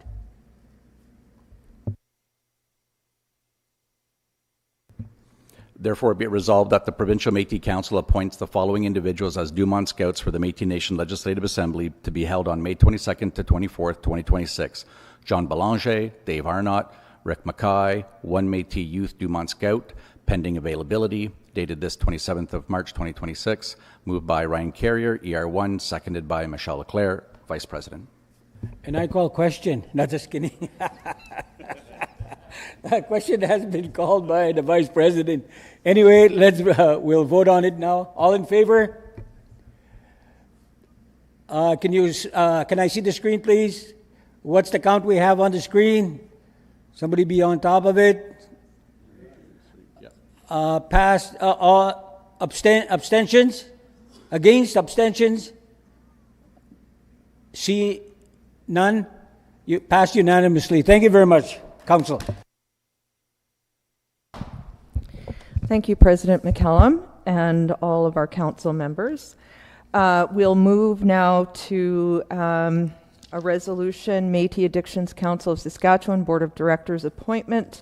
I'll have CEO Quintel read that out, please. Métis Addictions Council of Saskatchewan Board of Director appointment. Whereas the Métis Nation-Saskatchewan recognizes the distinctiveness of Métis identity, culture, values, and language, inclusive of knowledge keepers, Kitayak, Le Vieux Monde, youth, women, and distinctive resources, which is incorporated into proposals and decisions of the Provincial Métis Council. Whereas the Métis Addictions Council of Saskatchewan is an affiliate of the MNS, and the PMC has the authority to approve by resolution the appointments of members to the MACSI Board of Directors. Whereas MACSI has identified a list of qualified candidates to fill vacant positions through a call for nominations, and whereas the MNS Minister of Health and Mental Health and Addictions has approved Kenny Bodferson as a candidate for the board. Therefore, be it resolved that the PMC approves the appointment of Kenny Bodferson to the MACSI board for a 2-year term, beginning on March 27th, 2026, and ending on March 27th, 2028, dated this 27th day of March, 2026, moved by Beverly Fullerton, Western Region 2A, and seconded by Glenn McCallum, President. Thank you very much. Minister Fullerton, do you still so move? I still so move. President McCallum, do you still so second? Yes, I do. Okay. Any discussion on the motion? Minister Friesen? Thank you, Madam Chair and President McCallum. I'm just asking my colleague Minister Fullerton for a bit of a bio on the individual, just so that we can make an informed decision on the appointment. Thank you. Absolutely, thank you. So yes, as mentioned at, I believe, 2 PMCs ago, we have put out a call for nominations for board members for the MACSI board. And this individual submitted his letter of intent and his resume. And so without speaking too much to the individual, is that good? Thank you. So Kenny is a Métis citizen. He is a social worker. The professional background includes frontline work such as a paramedic, extensive experience in nonprofit and community-based settings, ongoing clinical work with supporting individuals, families, and youth navigating mental health addictions and intergenerational trauma. His practice is also grounded in trauma-informed, anti-oppressive, and relational approaches. His work is guided by the Métis and Michif ways of knowing, so bringing that culture to the table of especially, guiding MACSI when they're working with our most vulnerable and, citizens in public as a whole. So through all of the teachings, he has shared his understanding of leadership and governance as relational, accountable, and community-centered. He's also working on a Master of Social Work, examining how Métis Michif social workers integrate Métis Michif, I don't even know how to say this word, epistemologies into healing and mental well-being practices. So as we see the need and the changes happening in our addictions and our mental health, incorporating new and innovative ideas that make sure they're engulfing our traditions and our culture. So having brought this forward to the MACSI board and reviewing and having a wholesome discussion, they voted unanimously and all in favor. And so I do ask my colleagues at the PMC in support of endorsing this citizen to the MACSI board. Thank you for that. President McCallum? In supporting this and seconding this motion, I know all of us here know very, very well that there are certain protocols that we have to follow with the working relationship that we have with the provincial government. It's going to be hard, it's hard for us, and it's a challenge to be able to do distinction-based focus and planning. But the minister is working really hard to be able to work on that. The province, we had great discussions working with the University of Saskatchewan to be able to do research, especially with the support that the province is giving us for 50 beds plus the federal government. We've put in our proposal, hopefully breaking ground this spring in Batoche to be able to have our treatment center. So there's a lot of moving parts that we're doing, but the most important moving point that I will reference to is distinction-based healing. When you look at residential school, you look at 60 Scoop, you look at apprehension cases, and a lot of our people have gone through certain healing programs, but not necessarily, I'll compliment where they've gone, but we have to show very clearly, based on even the resolution that we just read, that our identity, culture, values are very important. And so how do we follow through with that in regards to the interest of our people in what healing programs we put in place? So I'm very aware that elders can play a big factor and our culture in regards to what is taken away, because if you look at residential school, foster homes, 60 Scoop apprehension cases, that wasn't the environment that our people were taken to. They were taken away from the environment that they could have been strong in spirit, but more importantly, less dysfunctional in regards to facing the world. So I'm very excited about the health ministry. I'm very excited about the conversation we're having with the feds and the provincial government. And industry too are very, very excited about how we're working and even dealing with these impact agreements that we have that has to go to our communities. So I'm happy because I come from a community where we created our own Recovery Lake program. Now the province is supporting us, and it used to be just in the summer, now it's year-round. So things like these, but be aware, because we make a resolution that's specific to a certain area in regards to healing, doesn't mean there's broader planning that there's broader planning that needs to happen in order for us to be able to have a real healing entity within our government. So with that, thank you very much. Thank you, President McCallum. I think I have Secretary Hansen and then President Langen. Thank you, Chair. I just want to thank Minister Friesen for requesting information on the bio of the individual so the council can make the informed decision. Thank you for that. One of the questions I have for Minister Fullerton is I I heard you mention that you did put this out and this individual did apply. Is there still positions for the north and the central and the south? I just wanted to know if there's equal representation on the committee. Thank you. Thank you. Minister Fullerton? Yes, thank you for that question. And so just at our recent board meeting, we did pass a motion to increase our board members from 7 to 9. So we do have 3 more seats to fill, and that call out will be, so we do have that diversity that is inclusive of the North, Central, and South. That will be shared on the MACSI website, and then once that is drafted, it can be shared within PMC to share within their networking. And when we're looking at that, we work very closely with the province, and the province within our contribution agreement states very clearly that we need to have a diverse board, so we're making sure that we're meeting that need, but also addressing the realities of MACSI right now, and how are we providing the best of services and supporting the executive director and the staff there as a board. So yes, we do have some more seats to fill, and I'll be sharing that with my colleagues. Thank you. Thank you. I have President Langen and then Minister Friesen.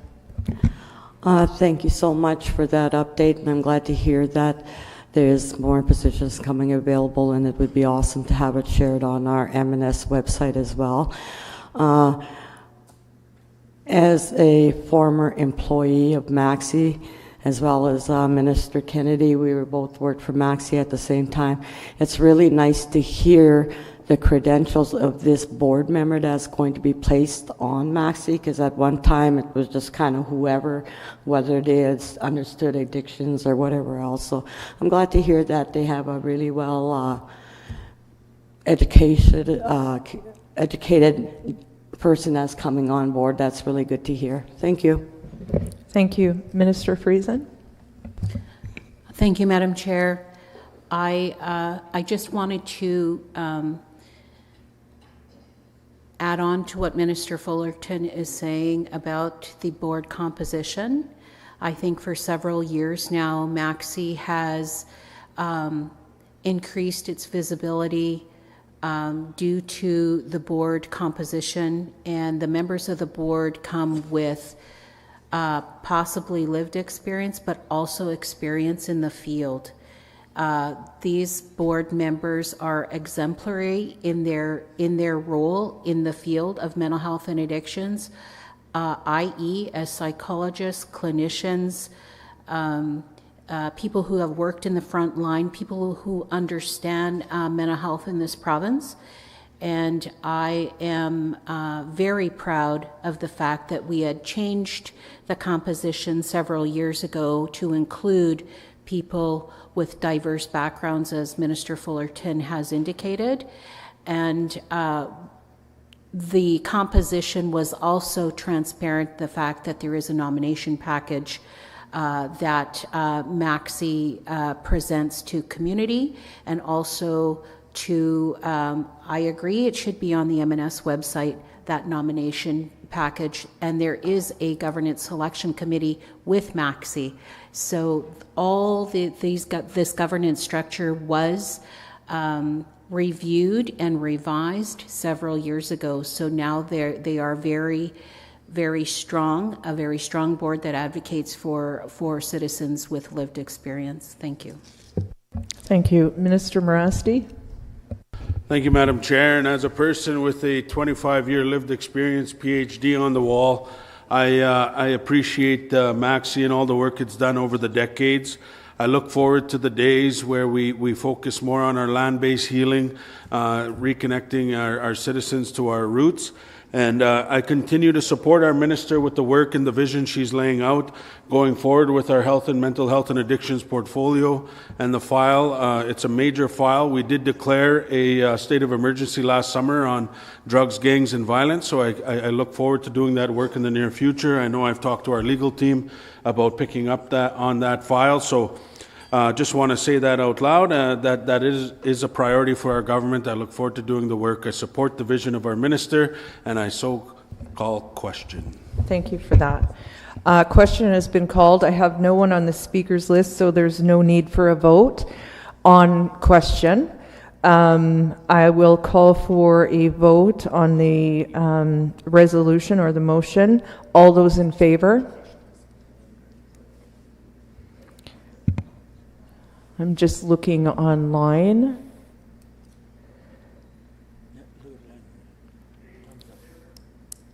Mr. Carrier? Anyone opposed? Any abstentions? Seeing none, that resolution or motion is carried unanimously.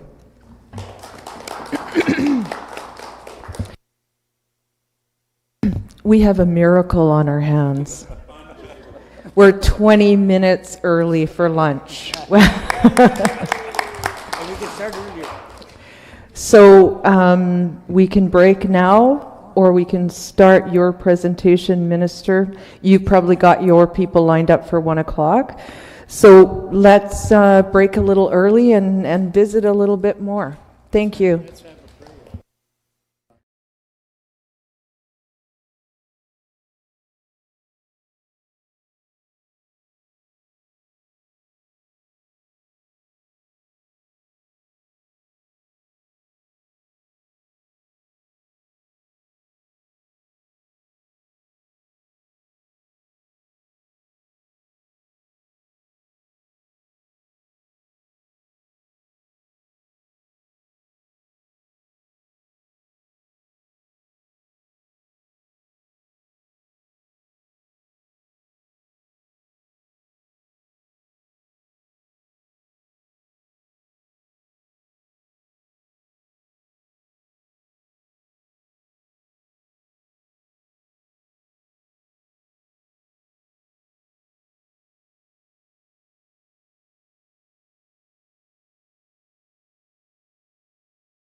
Okay, welcome back, everyone. We have quorum.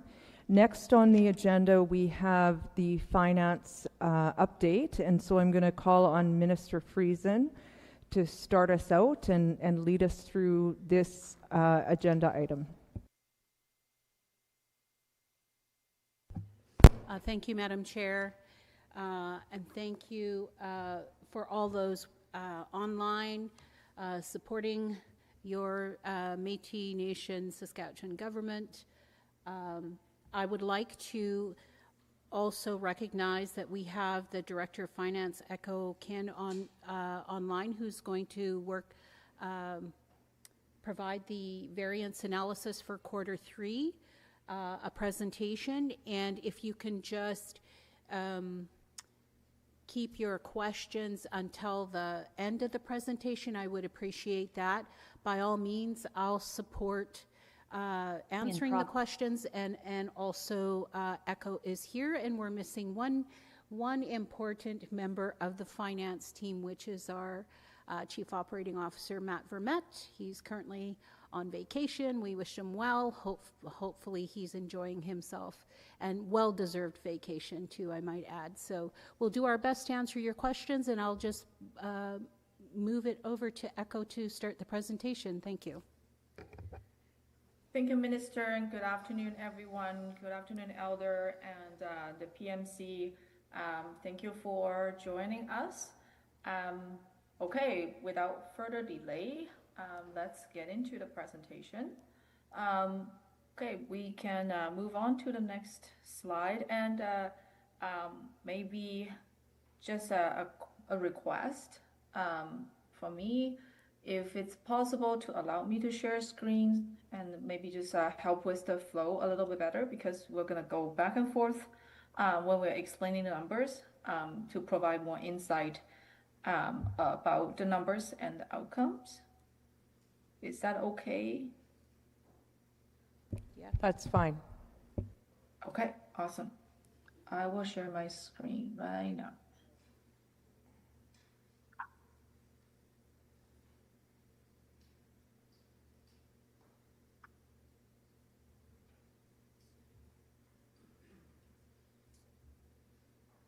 Right. Okay, looks like it's working. I can see my screen changing on the meeting hosts screen as well.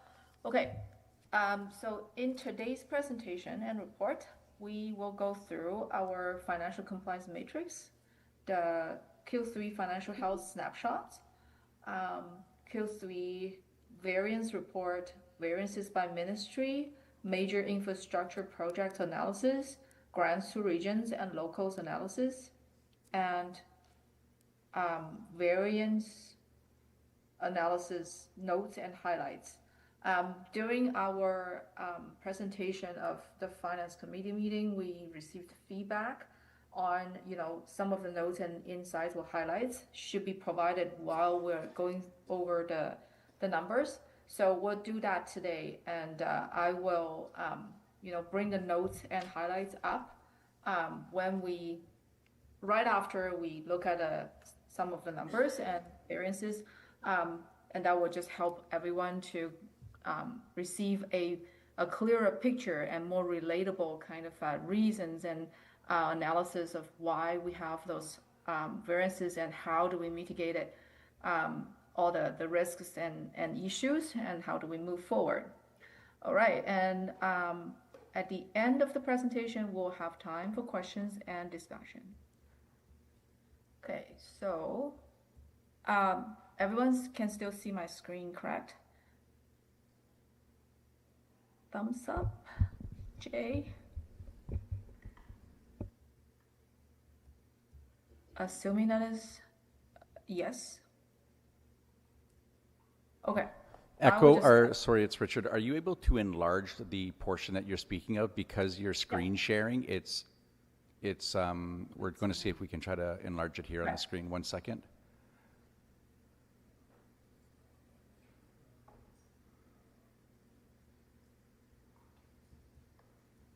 Okay.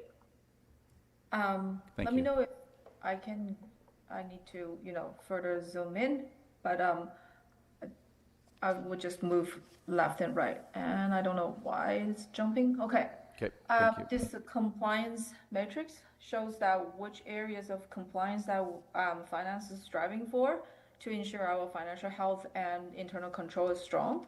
And also we stay compliant with all the levels of regulations and laws that are, and policies that are applicable for us. So first areas is governance and operations.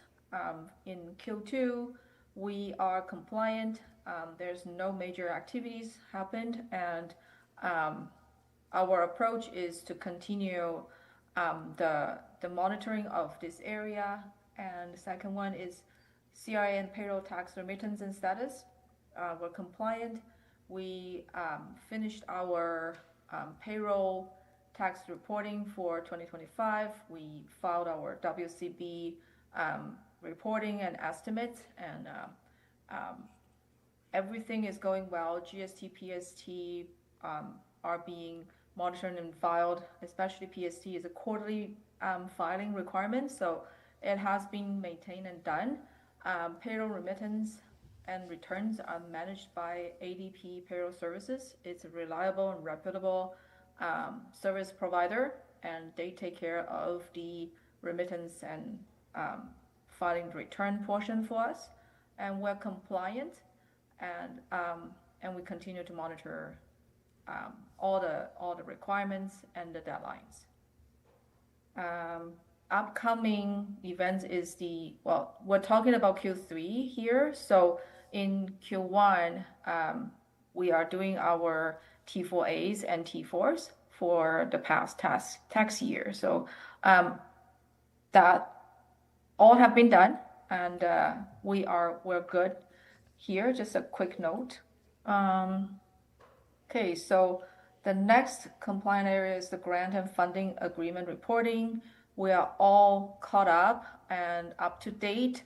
There are some one-off funding agency or funders audit request coming in, and we're working with our auditor to make sure we submit those reports on time. And during Q3, we have completed our funding agreements quarterly reporting, and there's no worries here. We are compliant and up to date. Moving on, sorry. Okay, here. Financial transparency. This is the area that we make sure that our financial statement audits are being done. And then, throughout a year when there's no audit happening, we are ensuring that our financial records are audit ready. It is an audit readiness workflow or working process. So yeah, we are compliant. We have reporting on key financial items. As we're doing it right now, we're gonna get into our variance analysis. We have all the controls in place, making sure that we are staying on top. Our upcoming activities will be gathering documents for the current fiscal 25-26 fiscal year's audit. Internal controls and audits. Internal audits is the duty segregation, fraud prevention, internal audit finding, reporting, and risk mitigation type of activities. And in this area, we are compliant. Well, we were compliant during Q3. Our Q3 activities is that we continue to develop various financial policies, and then those policies were passed and implemented, or approved and implemented in January. And we completed the new financial system selection process and submitted the final report to the senior leadership for review for our new ERP system selection. in Q3. And we continue to train staff on leveraging technology and strengthen internal controls and improve efficiency and accountability, and using technology to track audit or approval processes and getting that audit trail captured. And we also kind of leverage our reporting features in the technologies to address funders' requests on fund level reporting as well. So it's all going well. We're compliant in all these areas. Okay, I'll move to the next slide. There's just some key account balances and financial health indicators as of December 31st, 2025. So our cash balance is $124.4 million. This number includes all the balances in all the bank accounts that MNS holds or is the account owner or account holder. AP and accrued liability balance is $5.3 million, and AR and other receivable balance is $9.94 million.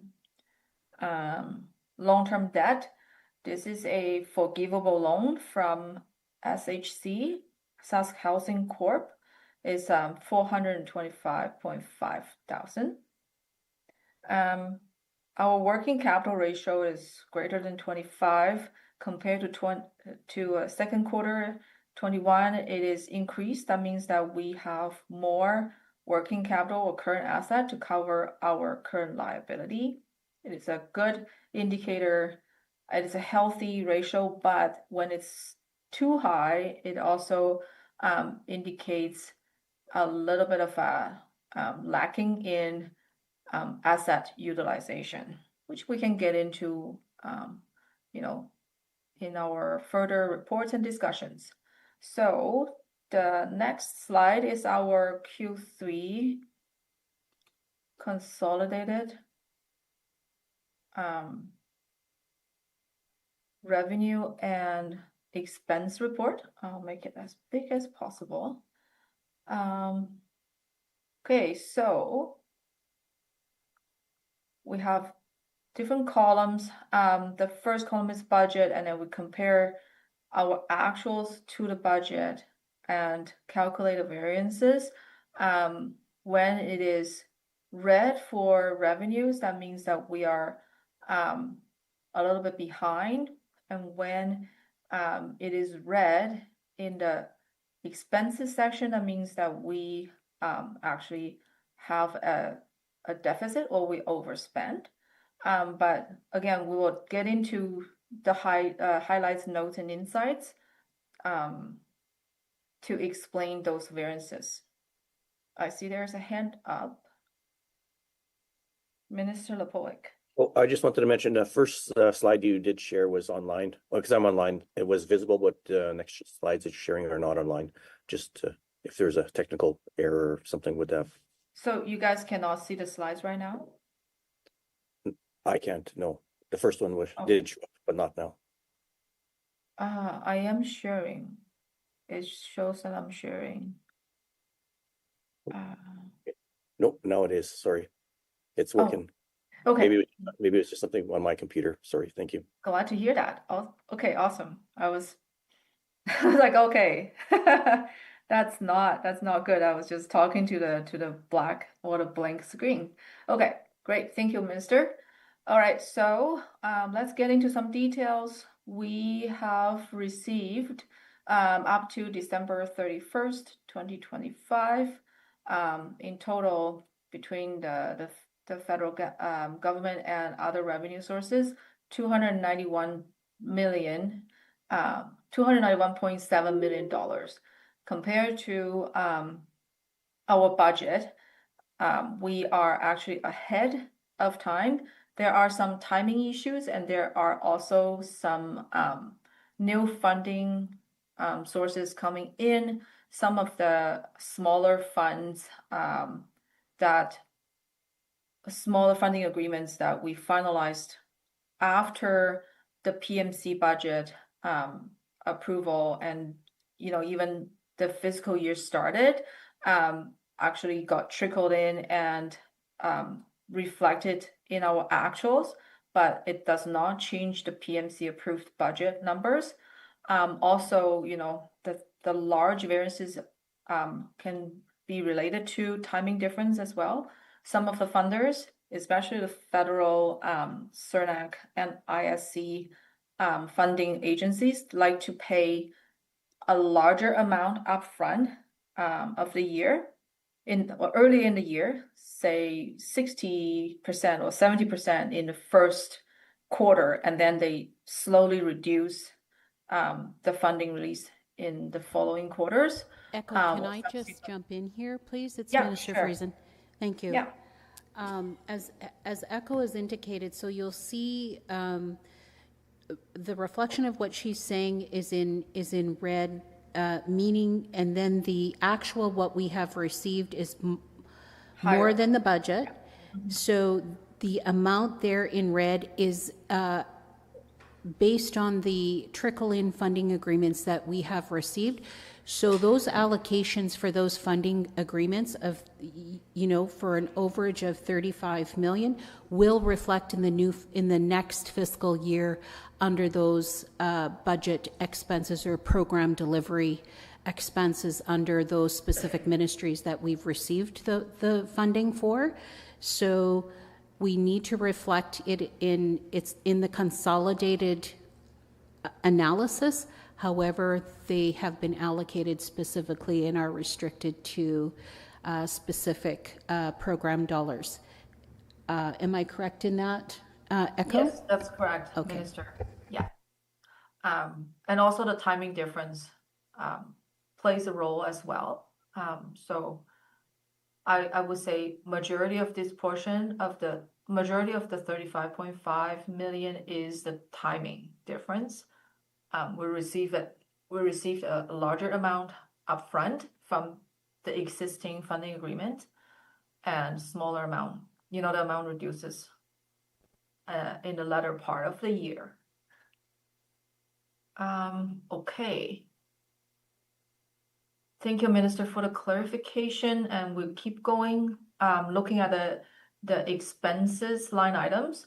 As of December 31st, our actual admin fee collected from the programs is 7.4.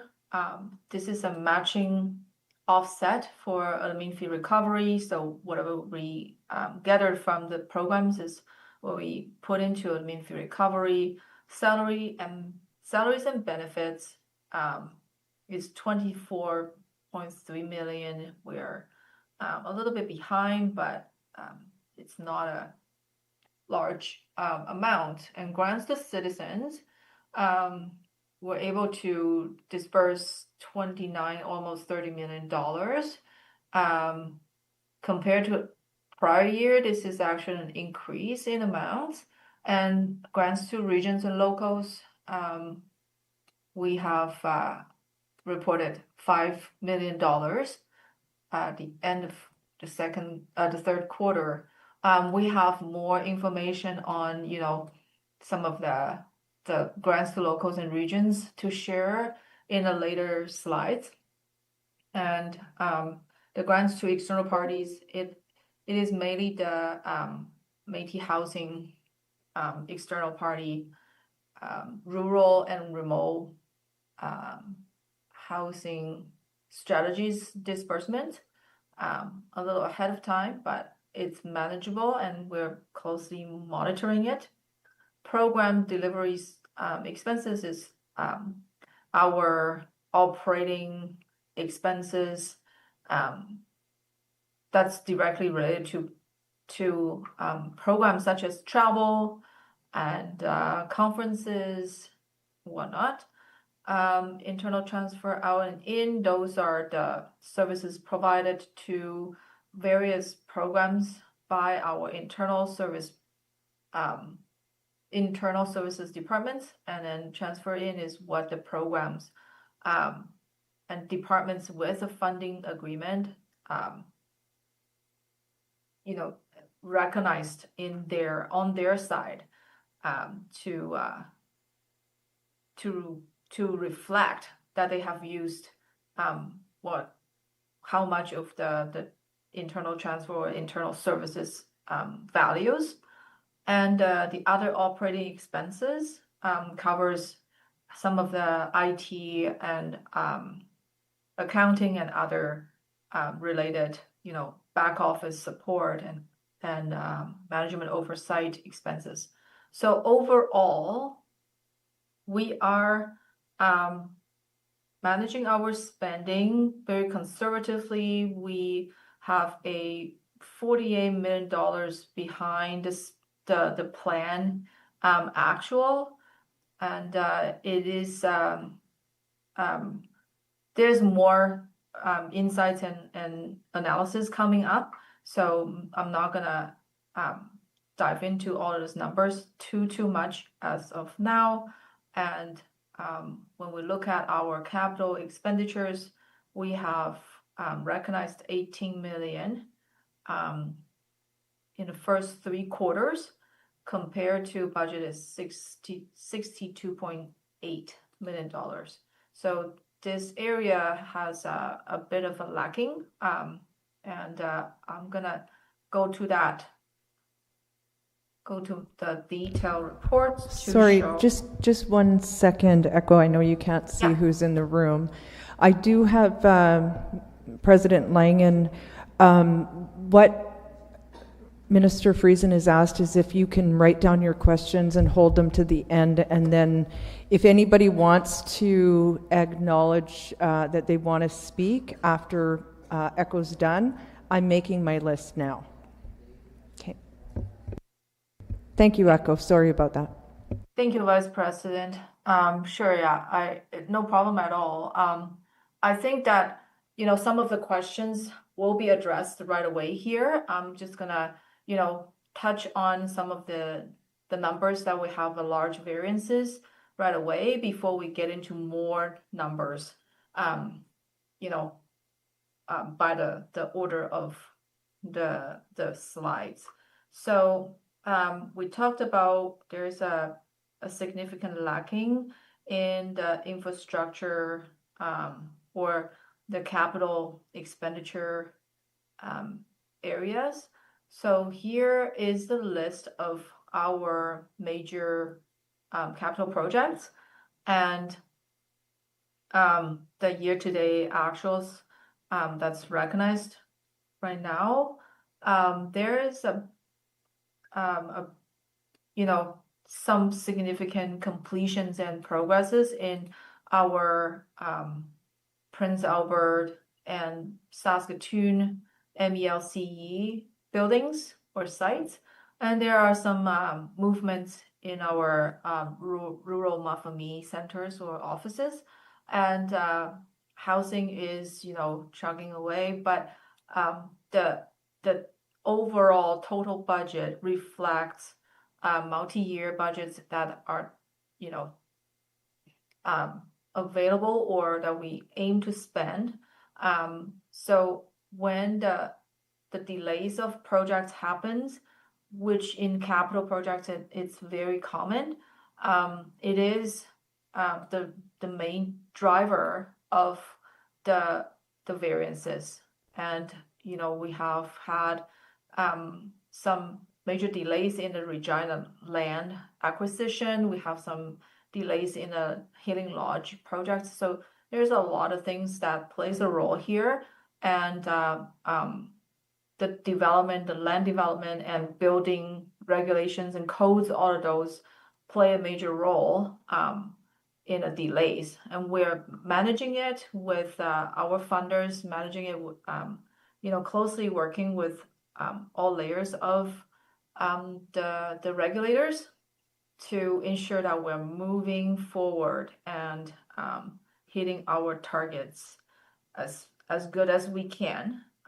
So the note here says that the budget amounts are the amounts allocated for current fiscal year, and the actuals are from the amounts posted in the accounting system with a transaction date prior to January 1st, 2026. There may be lagging between the invoice data and the date they are received by finance, which can cause discrepancies for what have been spent and what are presented above. So in January, this number jumped by $4 million. So we are actually, making progresses in completing our capital projects. And another slide I want to get into is, or to share with everyone, is the grants to regions and locals analysis. Using the budget versus actual method again, just to show how much that we allocated to the locals and regions for all the available grants, and what is the actual disperse or utilization rate. Oh, sorry, when it's zoomed in, it's a little difficult to control. Okay, how about now? Yeah. So as we can see, this is the list of the grants to regions and locals in the budget. Some new ones that we recently received is added in here as well, just to provide a perspective and increase the transparency here. And then the actual is what have been approved and either paid out or going to be paid out right away, or in the near future as of December 31st. As we can see, most of the grants showed a behind the schedule or behind the budget performance. So just want to share this with our PMC here, because we receive feedbacks and comments on the grants are not available, or we are not making our grants or allocating enough financial resources to support locals and regions. It's a two-sided kind of or it's not a one-way street. There are two components to this. We have allocated resources, and the uptake of the resources seems to be a bit behind. Finance wants to show this information for everyone's thoughts, and just to inform discussions and further comments. But Echo, it's Mark here. If I could just add to. Thank you. May I, Madam Chair? Thank you. If you will see, as Echo's indicated, this is a budget to actual in the third quarter. So as of December 31st, 2025, this is the actual funds that have been spent, not specifically allocated, but actual expenditures connected to those line items, i.e. the community enhancement grant. So as of December 31st, locals have accessed almost $1.9 million.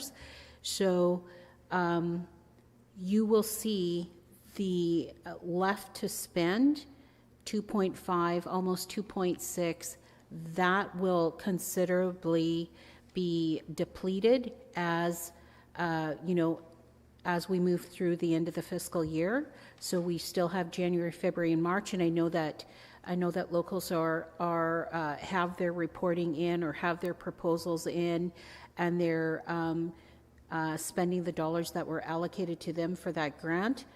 However, we did discuss possibly a second call out for funds that haven't been accessed, for locals who are working, who are active and who have, expensed their allocation of $50,000, or, for those who collaborate. I do encourage the collaboration among locals and even among regions for mutual activities or collaborations for events to happen. And this way we can stay on target with our allocation with those grant funds.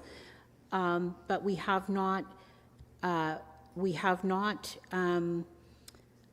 identified if that for sure is going to be the process here, but I'm just saying we did hear folks when they did say, you know, can there be a second call out for funds that are unspent?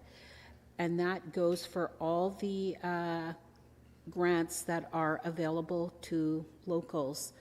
You will also see, I just want to make a point here, that Wellness Through Our Lands, it's the second line from the bottom, is now sunsetted as of March 31. We do not have that program any longer, but activities are wrapping up as of March 31, and allocations have been reported on. So you will see that actual is only what's left in that budget line for WTOL. But there was a great response to that program, and hopefully we consider programs such as that as we move forward when we are advocating for land-based education, that we consider also having funds accessible to locals who want to do similar activities that they did with Wellness Through Our Lands program dollars. Thank you. President McCallum. Thank you, Madam Chair. This is a very good conversation in regards to land-based healing, land-based activity, cultural activities, being grounded in our way, be it north, central, or south. We've been having great conversations. We've been actually practicing bringing in federal people to the land, and our ministers, some of us, our ministers have come, and our representatives around this table have come to the Elders Gathering or the Harvesting Camp, Batosh. So we had a very good meeting with the University of Saskatchewan president, and we talked about it, and he was the first one to bring out the idea of having more people from the university attend those cultural activities. So there was a committee here that not too long ago had 2-day meetings that volunteered to be able to somehow find an avenue where the staff are working together. Our CEO and our CEO made a plan to be able to bring some of our staff members together to be able to talk about a plan in regards to how can we better collaborate, communicate, create a safe environment, a good environment around our government. And then it led to a conversation I had with the team here just on Wednesday, and suggested each ministry should allocate a certain amount of dollars for that kind of engagement or activity, I should say. So the university wants to do it now. Once our office is up and running well at the federal level, we're entertaining that. Same with the provincial level, but the university is coming on site, and I was just talking to a few of our staff in regards to what are we planning in that area, so that all of a sudden you see some numbers popping up there, like the Harvesting Camp grant, $50,000. Where is it for? There's been a lot of activity that's been happening in Pine House, Elders Gathering, and the Harvesting Camp. I believe at one time we were supporting Leonard in the Lost region, and what's that all across camp? South Bay Métis Veterans grounds to support activity, and we have. And so we've got to have a broader kind of a discussion, but I know there's limited funds, but there can be somewhat of a plan to be able to designate from each department a bit of dollars so that our staff can participate in these events. So if you can keep that in mind as we're talking, because we're working right now, I'm tasking a few people to be able to work with the University of Saskatchewan because they want to participate. So thank you, Chair. Thank you very much. Can you hold your question? I'm going to put you on the list. Minister Friesen. Thank you, Madam Chair. Thank you for your comments, President McCallum. I think around this table we have discussed collectively what cultural not only land-based education opportunities, but also cultural activities within regions, what that looks like. And some regions have had annual events and bring out a large number of people to the region. And we have thought about collaborating with other, not only, our citizens from other regions, but also governments. So we've had participation from the provincial and federal level where they come out, and I'm speaking of, an annual event that ER3 hosts, but I know that there are annual events in other regions, but they are annual, and they highlight and ground us as people, connect us to the land, and encourage those traditional practices, such as harvesting, such as the bison hunt, such as a number of other cultural practices that our people have practiced for hundreds of years, and we bring that back, and it's intergenerational. We're learning from our elders, and we're learning from those cultural knowledge keepers, not only on the practices but also on our preserving our language, which is important. So I think, as we talk a little bit further and we collaborate on those opportunities, we need to keep in mind, budgetary impact, and if we can identify a way that we can support those cultural events and activities annually, then that would make sense for us as regions and as a collective, as this government. So I'm open to the discussion. Thank you. Thank you, Chair. Just quickly respond to your comment. Very good in regards to how you explained it, be able to participate. And at the end of that, the statements we do make, it boils down to dollars. And that's why I'm very excited about the conversations we've been having with governments and the University of Saskatchewan, that they're willing to create those budgets. It's not only feeding off our budget, but we need to educate people that are interested in our government. And it's really a good place to be able to engage, where either 4 to 5, 7 days sometimes we stay at these camps, and it's a really good place to be able to create that camaraderie and understanding, and spend a little more time and then just having a one-day session kind of thing. So it's very interesting in regards to what response we've been getting, but now our team is creating the activity and giving it to the university and say what funds would be available, who's connected with our MOU, our citizenship agreement, our teaching governance at the university, and our research agreement, and working on our data sharing agreement. So it really complements the efforts that we're making as a government, but the openness that the university is willing to do with us. So, but we have to have more substance to be able to know each other better, more so from the Métis perspective. So I'm excited about moving forward. Not only are we looking at our budget, but looking at budgets that can complement the programs that we have. Thank you. Thank you, President. Minister Friesen, I think you guys are probably getting to the end of your presentation. I'll turn it back over to you, and then I'll entertain questions. President Langen, you're at the top of the list.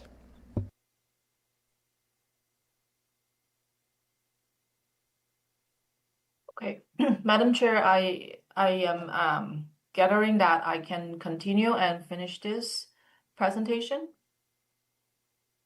Oh yeah, Okay. Please echo. Oh, okay. Continue.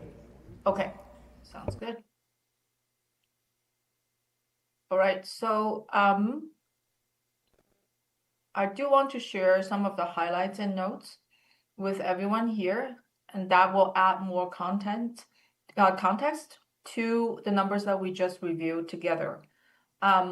Overall, our third quarter actual expense numbers continue to trend a little behind the budget, and admin fee recovery from program collected, as pointed out before, is $7.4 million compared to $17 million that's budgeted. And the total expenses incurred by internal services departments such as registries and all the back office functions CS, finance, HR, legal, rely on admin fees is 16.9 million. And capital projects such as Regina, MELC centers, and transitional housing project have been making progresses.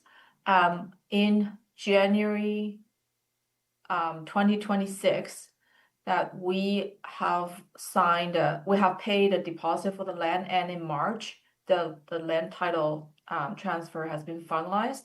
So we have the land to build our Regina project now. It will start right away, and then we'll see the numbers sort of changing, start changing, and trending the right direction right away.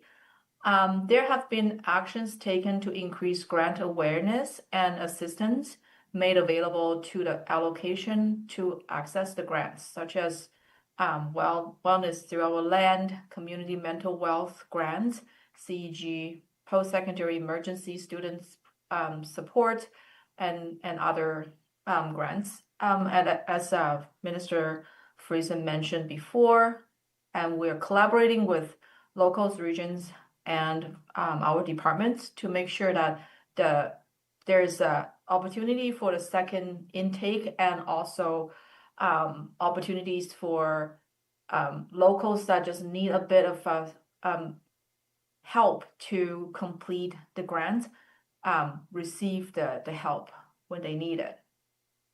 So moving on. So many ministries and departments have a better forecast for next year's carry forward and have been devising plans to spend the amount by the end of this fiscal.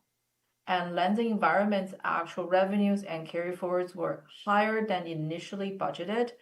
As a result, the spending was more than initially budgeted. So this just goes back to address some of the why do we have more revenue than budgeted, and we will quickly look at another slide of the ministry level of variances, and this answers or addresses to the Ministry of Land and Environment's overspend result.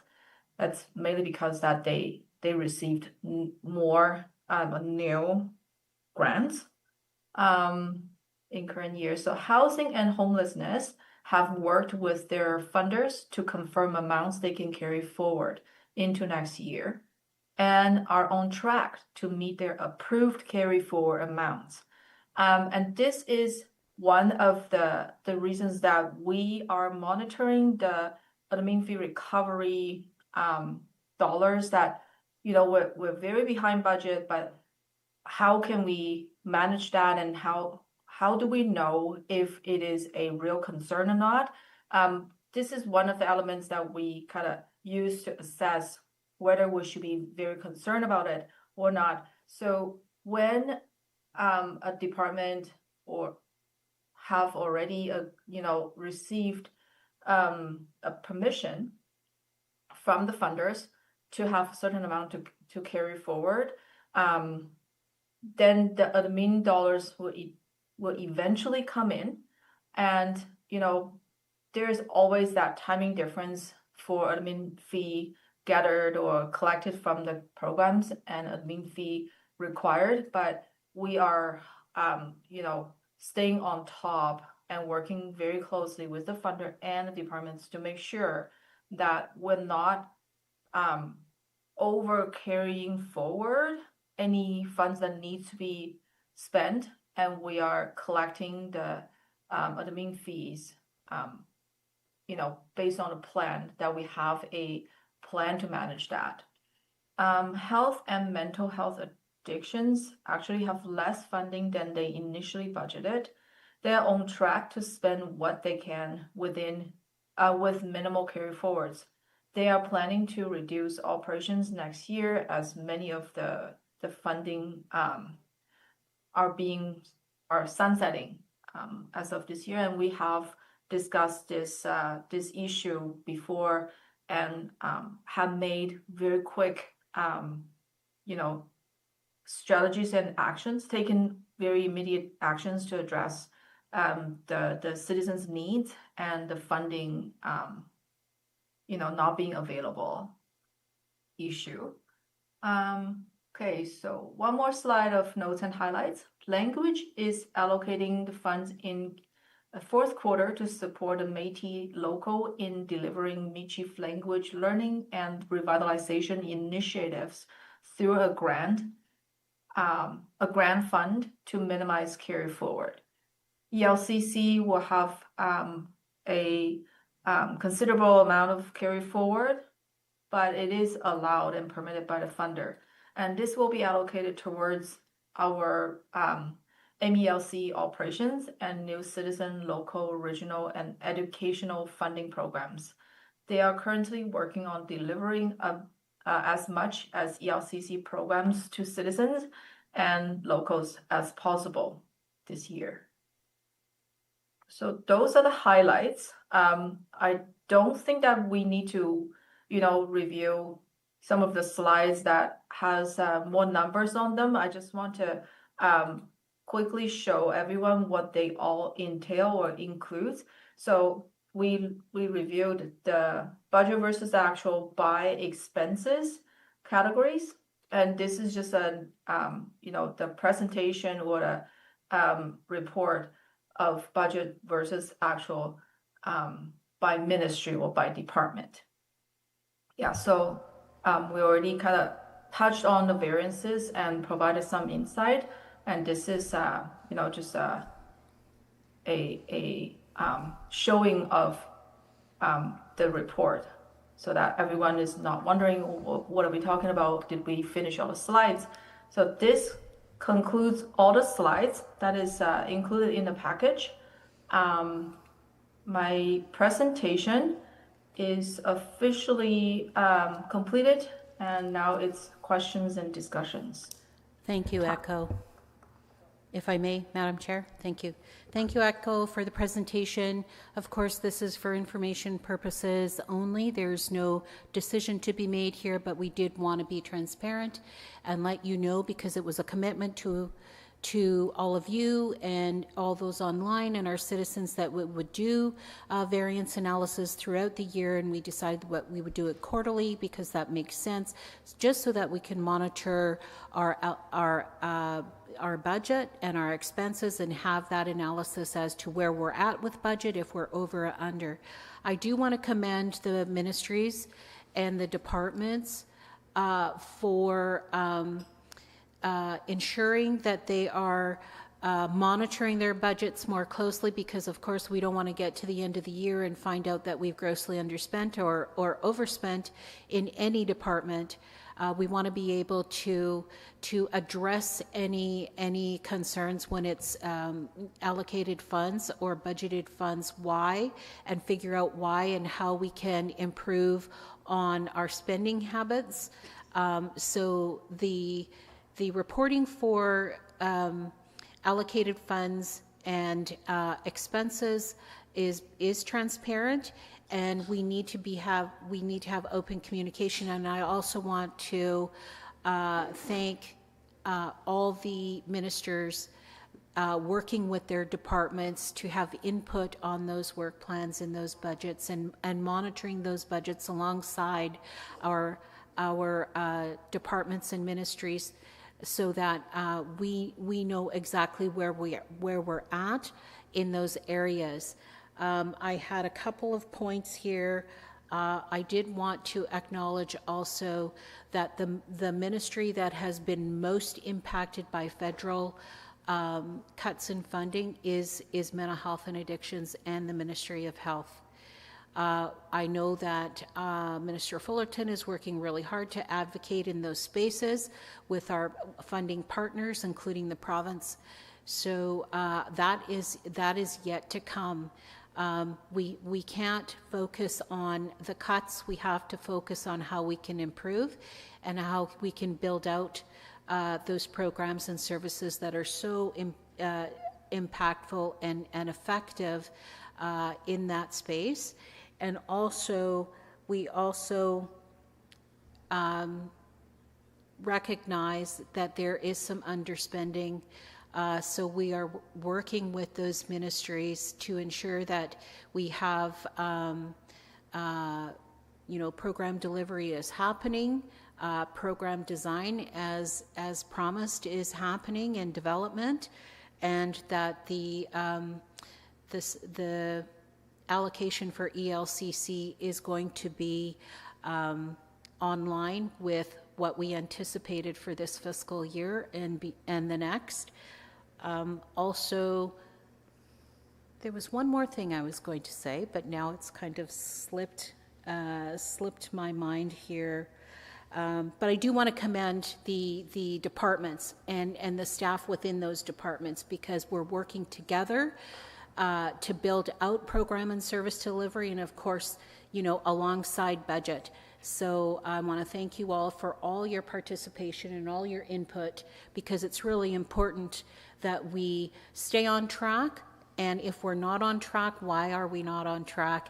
And to get back on track. So thank you so much, and thank you, ECHO, so much for your insight and your support with ensuring that we remain accountable to our citizens and accountable to our colleagues here. Merci. Thank you, Minister Friesen, and thank you, ECHO. I do have a speakers list started, so if anybody wants to get on that list, I've got Secretary Hansen here. So I've got President Langen and then Minister Morasti. I believe the hand up is Minister Lepowicz, so I've got him on the list, and then Secretary Hansen. Go ahead. Oh, and okay. Okay, you got the floor. Thank you. And I just want to say thank you to Mrs. Friesen and ECHO, on a job well done on this presentation. It's greatly appreciated. I would just like to go back. First of all, I just have 3 questions, and they're not bad. Cost of sales, if we could go back to there.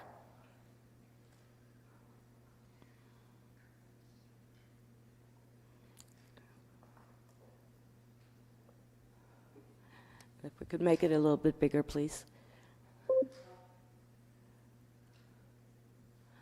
Okay, so under cost of sales, I see that there was 20.16 thousand, and it was spent, so that probably means, if I'm correct, that in the red, that we're still waiting on that money to come in. And also, what was covered under cost of sales? First question. Okay. President Langham, do you want to ask all the questions and then we answer all together, or do you want to go one by one? If you don't mind, I'd like to go one by one, please. Okay, sure. And Madam Chair, is that okay? Yeah, that's fine. Okay, thank you. Cost of sale is a new category for MNS.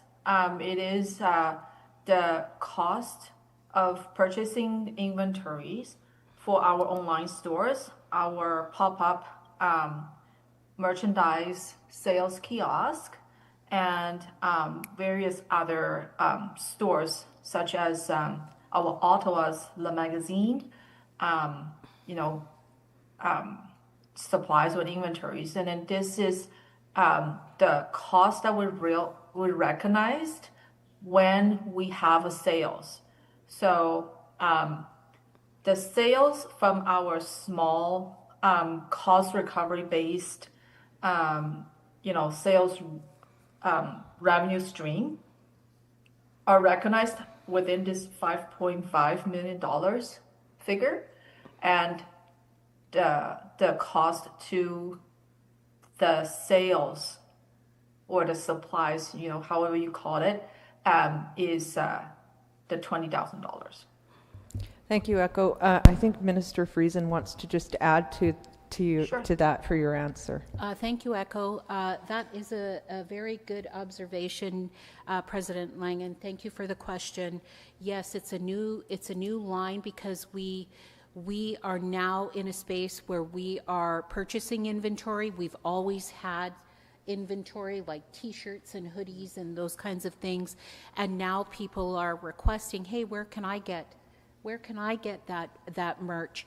So with the opening of the Le Magasin and also possibly an online store, and of course all the merch that is sold at Batoche, we have to now create, because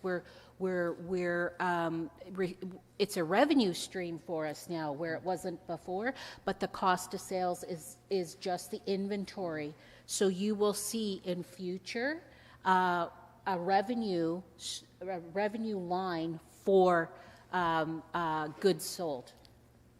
Okay, thank you so much. I appreciate that. Second question I have is under the harvesting grant camp, and I believe there was a $50,000 budget there.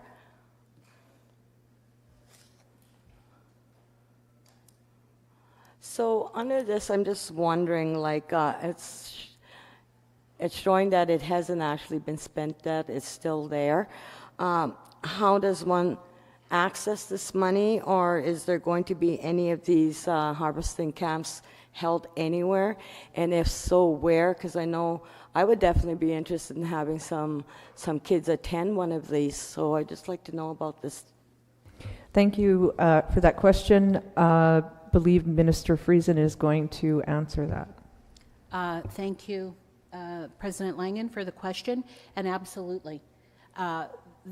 We are hoping to expand that to support financially other camps throughout the province, not just one area of the province, but all, because there's annual harvesting activities happening throughout the province.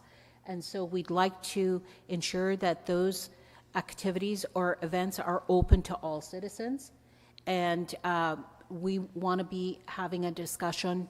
And as President McCallum has indicated, it's not just our government that is supporting those harvesting camps and opportunities.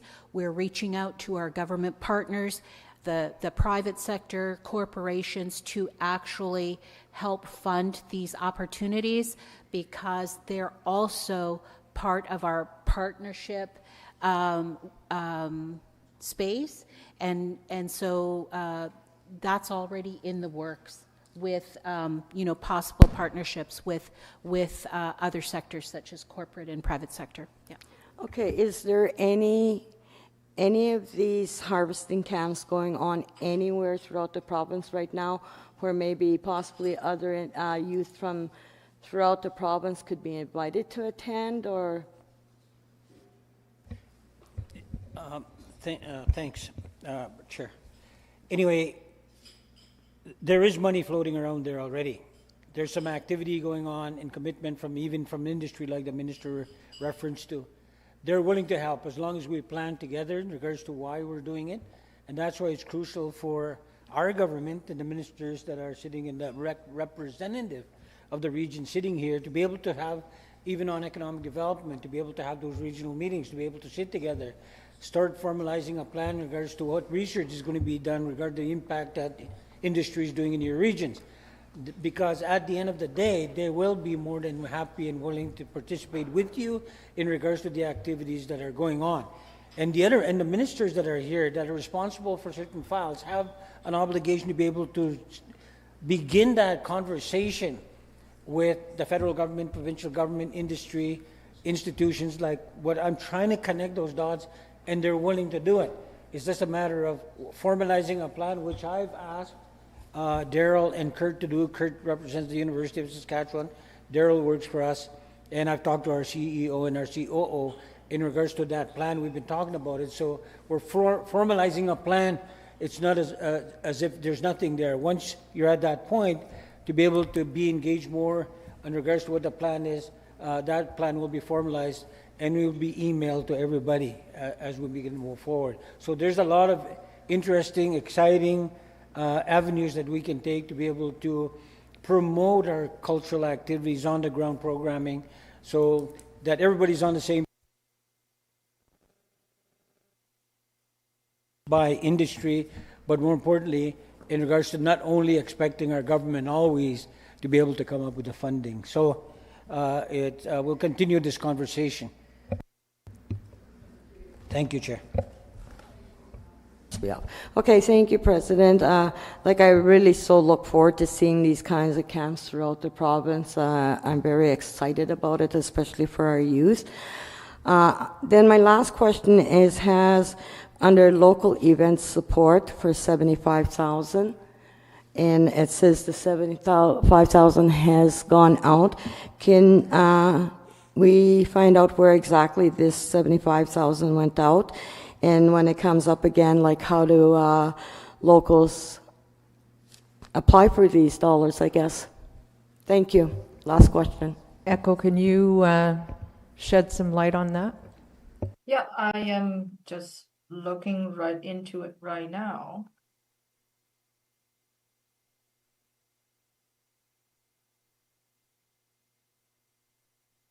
While that I'm pulling up some spreadsheets and numbers,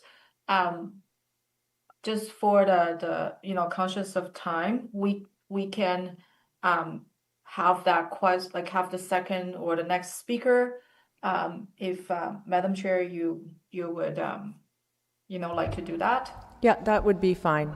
Thank you. Minister Morasti and then Minister Lepawick.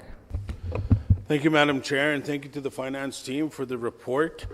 Seeing we're on the topic of finance and traditional gatherings has been mentioned, I feel it's a great opportunity for me to speak, especially with President Langen leading the conversation and opening the door. So I appreciate that. It excites me because for some time I've been talking at this table about traditional gatherings and the supports, and I know our minister has heard me. But I do want to mention that Northern Region 3 was going to bring a resolution today to fund annually consistently those traditional gatherings across the province. More so those that have been happening for decades, where we'd have to bum, beg, and borrow. But now with the nation and our position and our resources, to explore and find ways to support those, like Comfy, like Palm Bear Day, South Bay, Elders Gathering in Pine House, and so on and so forth.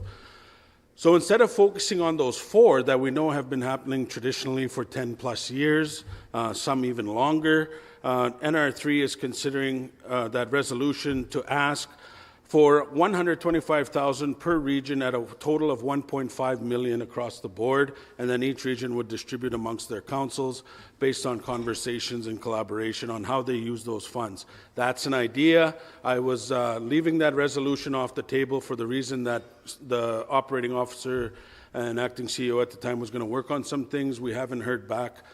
So we would look at collaborating from now until next PMC meeting to find a solution. But I know I do have to say it. My council has mandated me to, and that resolution will come to the table at our next PMC. Thank you. Thank you. President McCallum. Thank you, Chair. Anyway, very good conversation. I'm glad that we're discussing something that can take on so many different forms. You know, that's what I'm saying. If you concentrate on our government, you bring a resolution, ask for $100,000, $1.some million to be able to. Sometimes it's not achievable. Then we have these high expectations without delivering for our people. So when we start evaluating and assessing where things are at, look at Northern Region 1, for instance, in regards to the big deal that they've signed with NextGen. Then you look at Denison Mine in regards to Northern Region 2 and 3. And who else can come to that? That's why I was very loud in saying regions got to start having meetings. They have to have council meetings. They have to identify, do research, what impacts are the development making in your region. So I like this. I'm glad, thank you, Minister, for not putting it on the table, because I guarantee you, when we put something general, something like this in a general form, everybody's going to want everything. And they have a right to. But at the same time, what can we deliver? So as we begin to assess and plan out that process, we can have the University of Saskatchewan, depending what's happening. You know, Eastern Region 3 has been doing land programming for quite a while. Eastern Region 2, same thing. They've been doing quite a bit. There's other areas. Look at Batoche. Look at, if we take all these things, it's not as if we're not doing anything.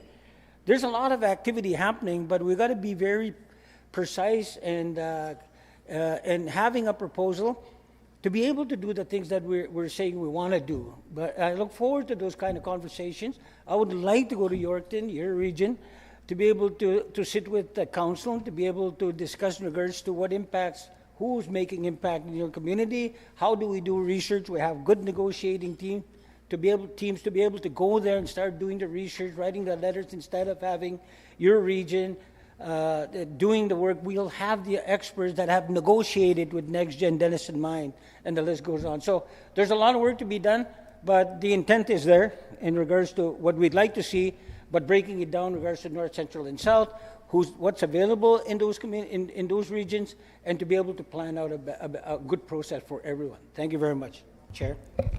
Thank you for that reminder, President. I'm going to turn the floor over to Minister Friesen. Thank you, and thank you everyone for your comments and the discussion. I think it's really important.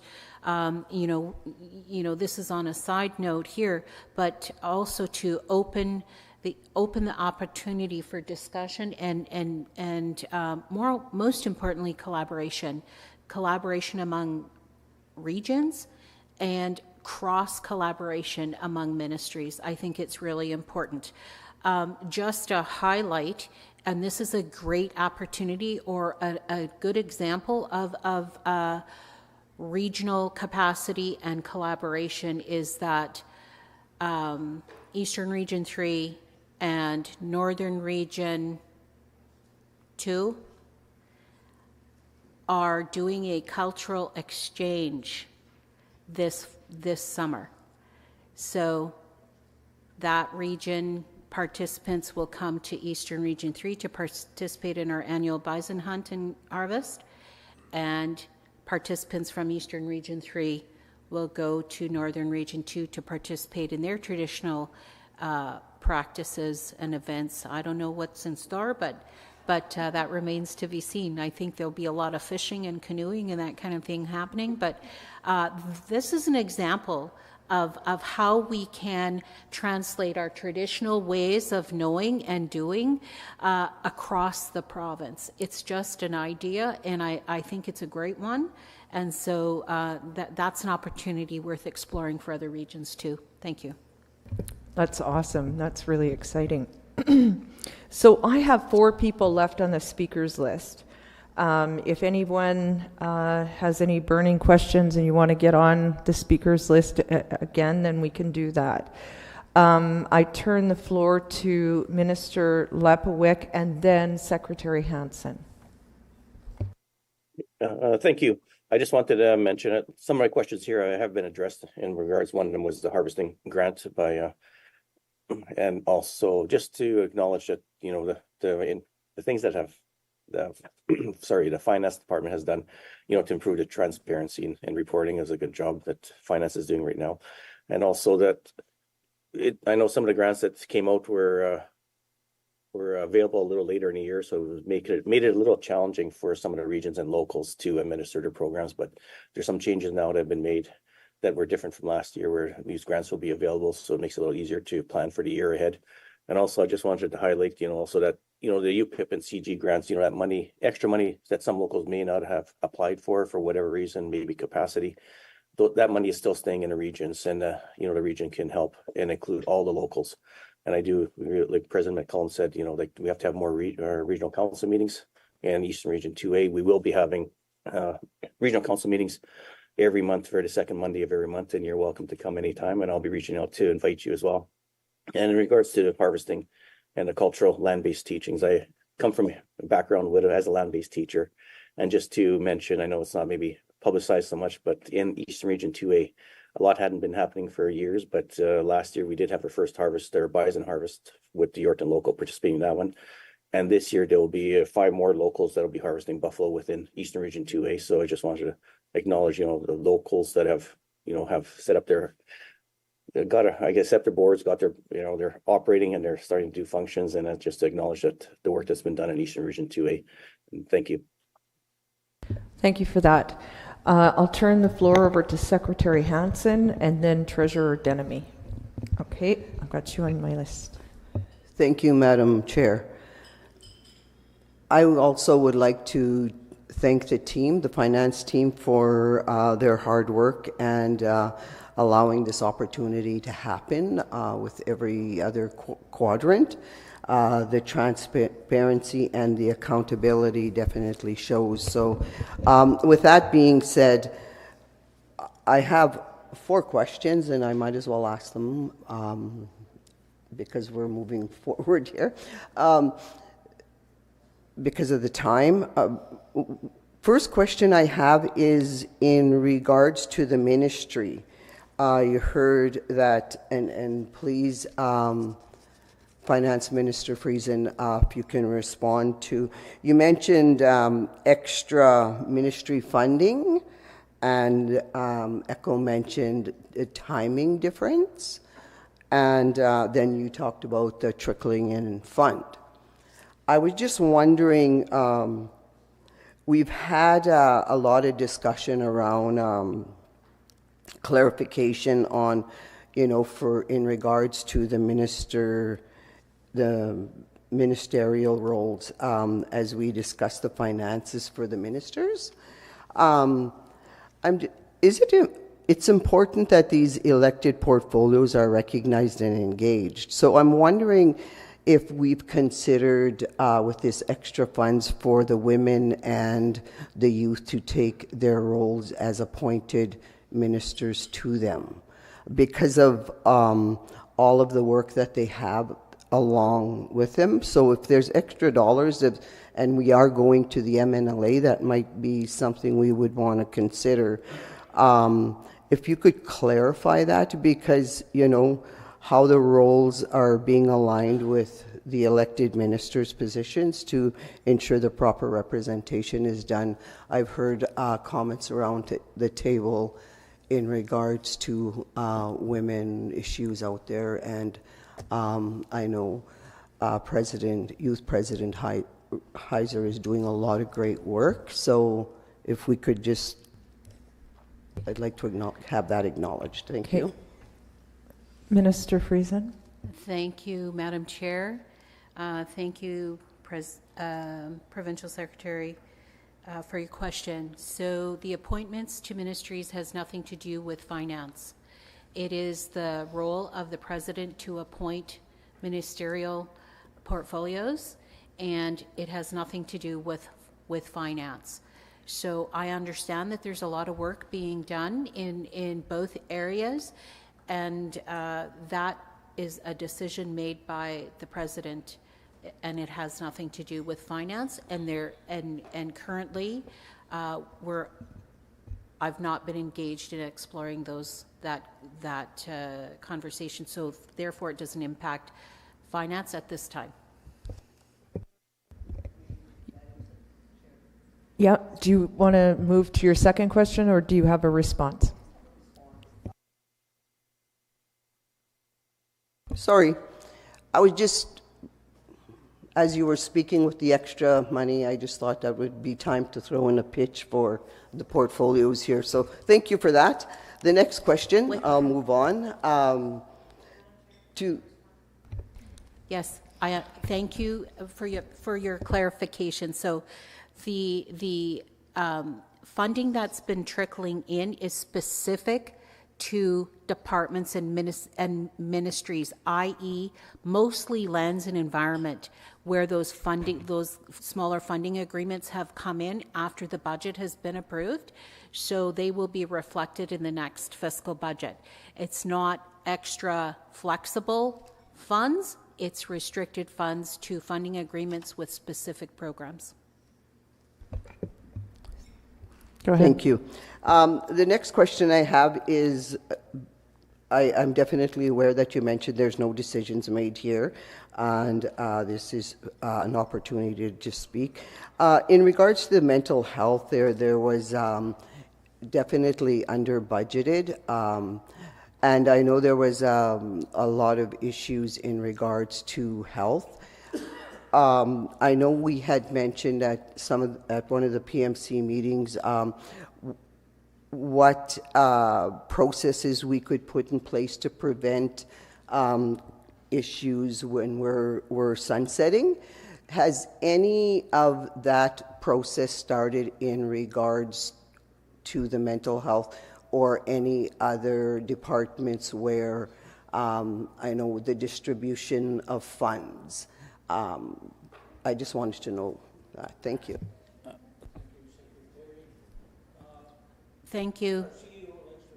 Yeah, I will defer that to CEO Richard. Thank you, Chair. So in terms of, it's not that we did not under budget, it's that the federal government ended the funds. And so as we have funding agreements, they have a start and an end. And based on the economic realities of Canada, they prioritize, you know, every time they have a federal budget, they prioritize different things. As our budgets come to an end, sometimes it's not a priority for the federal government because there are other priorities out there. And so therefore, you know, we had a briefing on Tuesday. You were all briefed on, you know, programs as they come to an end. They will be sunsetted, and unfortunately, there is no recourse for that. You know, we can speak to the federal government, and we always advocate on all the priority areas, health, education, so on and so forth. But there is no, you know, unfortunately, there is no option right now, but we continue to negotiate and try to, you know, constantly push and advocate for all those different priorities. But it was not about any bad budgeting or anything of that nature. It just has to do with the program ended. And unfortunately, on that one, we were able to find resources. Fortunately, we were able to find resources to ensure the commitments made to the citizens that had signed up for some therapy. We wanted to ensure that they were still able to get that. So we were able to follow through on that. So we're very happy that we didn't have any citizens that had a commitment and weren't able to attend those sessions. So we were able to do that. But we are still continuing forward because mental health is, you know, is so very important, and we do need resources, and we're continuing to advocate, and we're there in Ottawa last week advocating, and we'll be meeting with federal government in the weeks to come, in the months to come. That's what we do on a full-time basis. Thank you. I have two more questions. Okay. In regards to the ELCC money and the large carryover that going forward, we all know that we don't want to be giving money back to the federal government for sure, and neither do the locals. And it's been mentioned previous, and I just think this is an opportune time for us to be able to do some of that work in regards to, I know the dates, there's been a lot of money going out to the locals, and I know a lot of them are very grateful for those dollars. However, we also talked about some not being able to take the dollars because they're very busy at this time of the year, and for whatever other reasons there is. However, is there a possibility now for us to be able to look at that where these dollars could be spent, and I've heard it at the MNLA where the concern was brought up, can we have the dollars provided to them sooner? I understand that there's federal issues or how the funding is given to the government for MNS. However, what are we doing to change that so some of this program that is being built in our communities are long-term and can stay? Yeah. Thank you. Go ahead. Thank you, Madam Chair. Thank you. Great question. ELCC,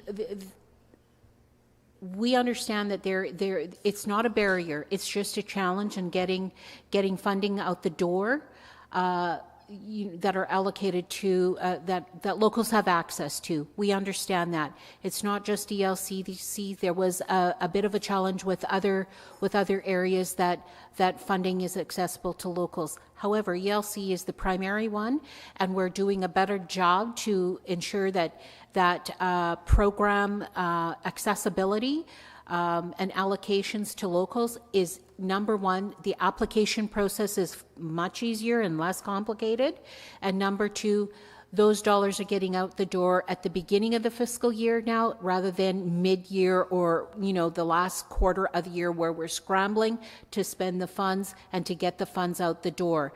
We have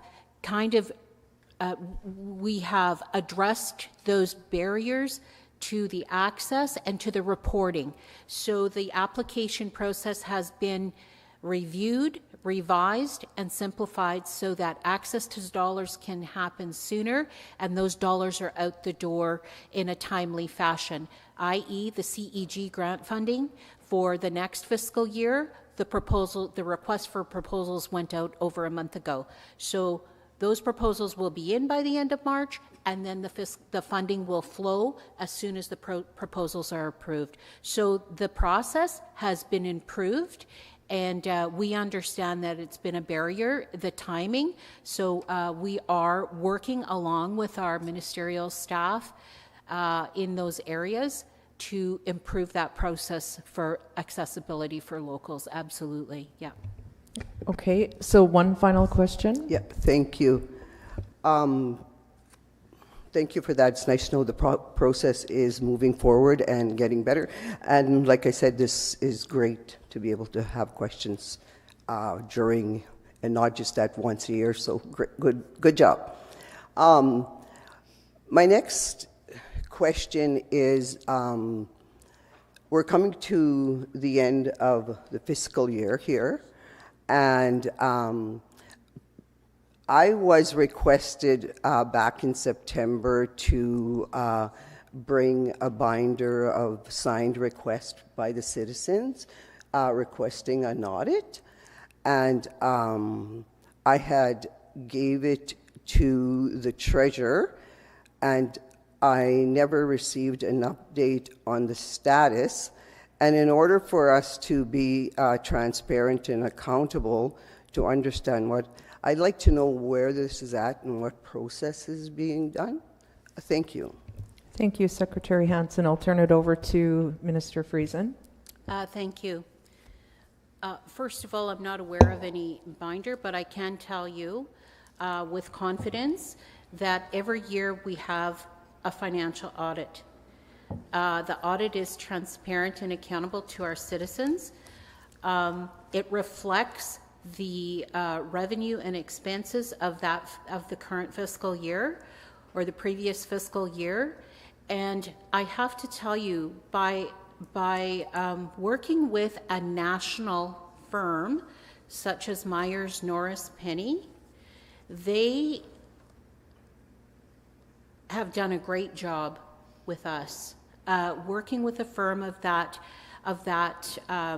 credibility, and for them to give us the highest rating of an Indigenous government for our transparency and accountability, that says something.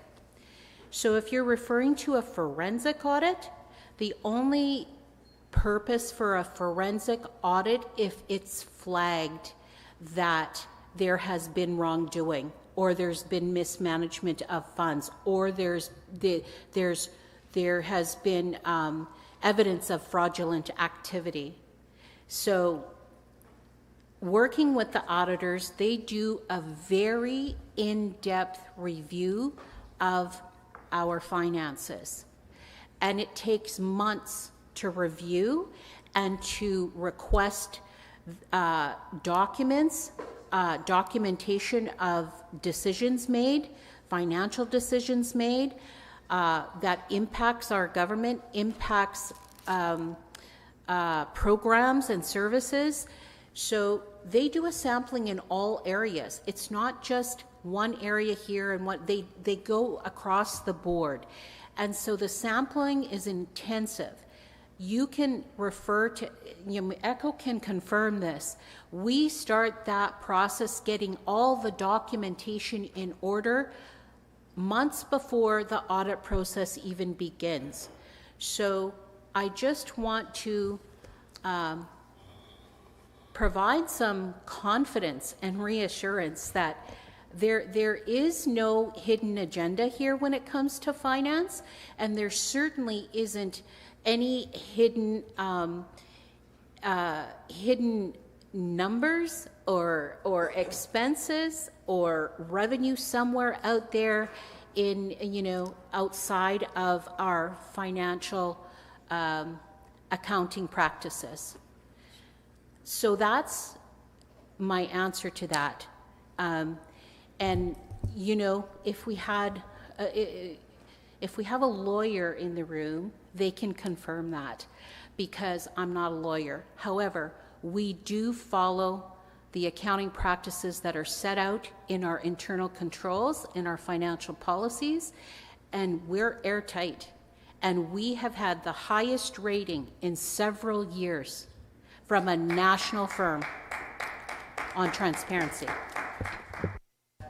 Thank you for that. A quick response. Yes, a quick response, thank you. We're going to move forward. The question was about the petition, the petition, not a forensic audit. It was just about where was it at? Where's the audit at? I'm just doing my due diligence. I'm not here for anything. Thank you. Okay, we're going to move forward. So I've got Treasurer Denemy on my list, Minister Fullerton, President Heiser, and President Langen, and then I'm going to stop the discussion there, I think. And what we'll do is we'll take our health break so that we're not keeping all of our good citizens and people online while we'll move into in-camera after that. So I'll entertain the last four speakers. First of all, Treasurer Denemy. Thank you, Chair. I guess I'll start by PMC recommended and the MNLA approved the 25-26 budget, of which relies significantly on program delivery and a substantial admin fee recovery target.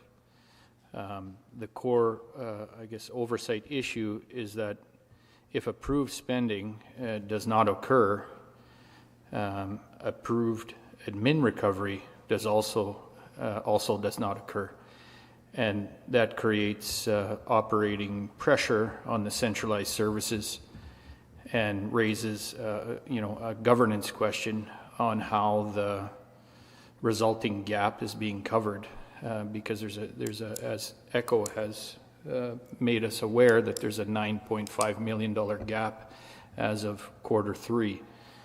So I guess my first question was, was the approved admin fee recovery target realistic when we created the budget? And so then, if it was, I guess how are we going to address this for this new budget in 26-27? And I think I would just highlight that it's going to be very critical for the PMC members and the ministers to be working inclusive with their departments in a collaborative way, with each other as well, doing, obviously the monthly reviews and the work plans and monitoring the budgets within their ministries that they're responsible for in order to mitigate this issue. So that's the one question. Can I pass it over to Minister Friesen? Thank you, Treasurer Denemy. Thank you, Madam Chair. Thank you, Treasurer, for the observation, and absolutely, we're working on the admin recovery. This is, of course, the end of Q3, which is the end of December 2025. So you'll see a decrease as we have funds go out the door. That admin recovery will increase, and we'll be able to be on target for admin recovery.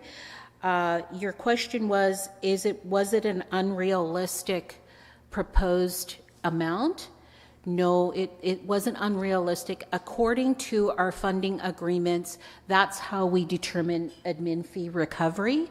And when the allocation for that agreement, whether it be upfront budgeted entirety, like the agreement is received in its entirety, or whether it's received quarterly or semi-annually. It just depends on when we can access that admin fee. So as monies go out the door, then we can put monies into central services from that admin fee recovery and allocate it as such. So we are getting closer to the proposed budgeted amount, and at the end of the fiscal year, I'm certain that you'll see a significant decrease in there so that we can appropriately fund our central services. We still have a ways to go, so we are working on those strategies, but I do appreciate the observation. Thank you. Treasurer Denemy, do you have any more comments or questions? Yeah, I got a number of questions, and I'll try and make them quick. So I guess my question is, what measurable results or actions, I guess, are we taking to increase grant awareness and support access? And so one thing that I would like to request, if it's not already being done, is to request that the program uptake report is created and it's broken down by regions and distributed to regional directors so that they have an understanding of which locals are accessing and whatnot, so that they can, help support them. And so I think that in 26, 27, we'll need to prioritize these, different enhancements to awareness, support, and access to this information. So I guess a commitment to that is one, and then I'll just move right to the next question, which would be, is there or have there been any corrective actions taken with ministries that are materially underperforming? Like how are we supporting them? Do they need, extra? So that's another question. I get to stop there because I got another 2 questions. Okay, I'll turn it over to Minister Friesen. Thank you, Madam Chair. Absolutely. As I have indicated previously, yes, we're working closer with those ministries and those departments to ensure that we're on target. And what are the barriers if we're not on target? And ministries are working closer with the minister responsible for those departments to ensure that we stay on track, and that in the event that there are challenges with underspending or overspending, then absolutely they're addressed in a timely fashion to ensure that we're not in a predicament at the end of a quarter or at the end of the year specifically. So yes, there are mechanisms in place to have those conversations and to ensure that we're connecting on a regular basis, and with ECHO's team in finance, working with the finance people that are dedicated, have dedicated roles in those ministries. That's their job and their duty to work together to highlight and to recognize, oh yeah, we have a concern here, and let's address it and let's mitigate those risks. Thank you. Jeremy? Thank you. And then the other question, I guess, is finance, I guess, what is finance recommending for the use of funds to cover these, or I guess, how are we going to absorb, if any, I guess if we can recover it all by Q4, but what funds are we going to use to absorb this missed recovery revenue? Minister Friesen? I will start the answer, and then if ECHO can support the answer as well. So to address the admin fee recovery and support the essential or central services that do not have a funding pocket, we have always supported those essential services. There's 5. There's legal, human resources, finance, comms and storytelling, and I'm missing one. Who am I missing? I can't remember. Property management. Pardon? Property management minister. Thank you. Thank you.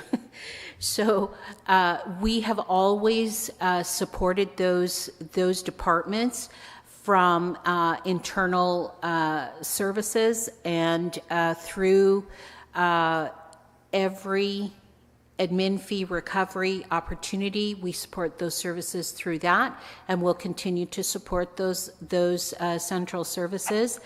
But specifically, I'm going to hand it back over to Echo so she can give you a more specific areas that we support those central services with,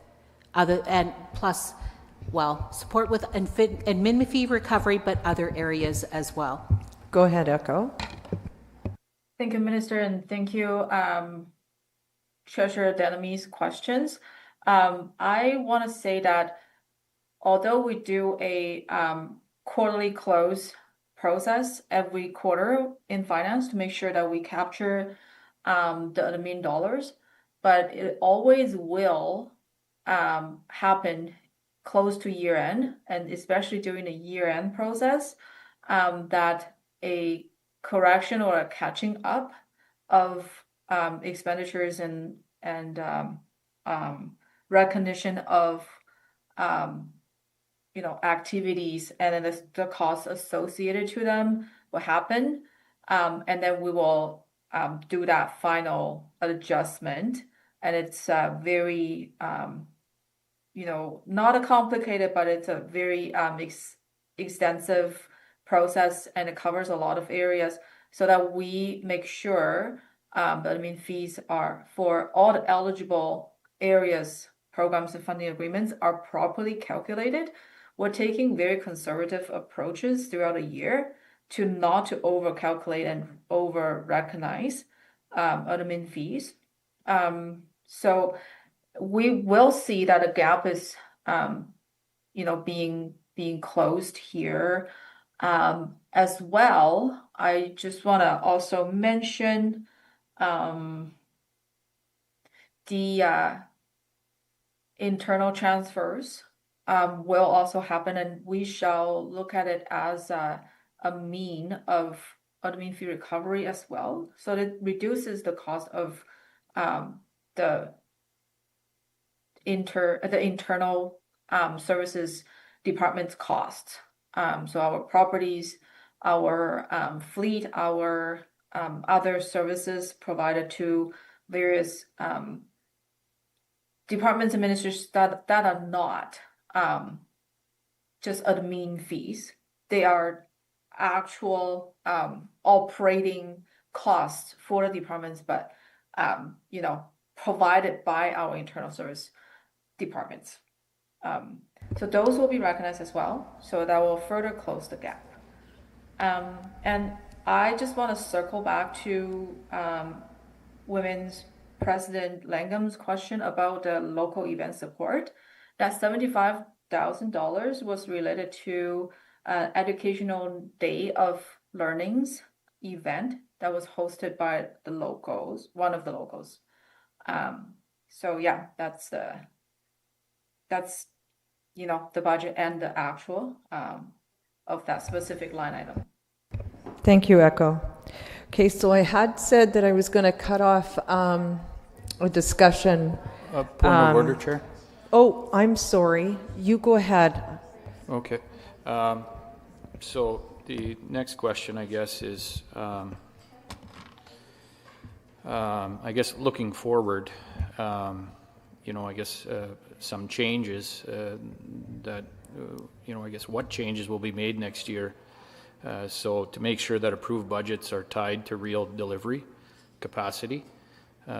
So I'd like to, maybe not now, but at some point have something come back to the Provincial Métis Council, just identifying any concrete changes or, kind of outlining monthly ministry delivery targets, some sort of reforecasting if we're behind.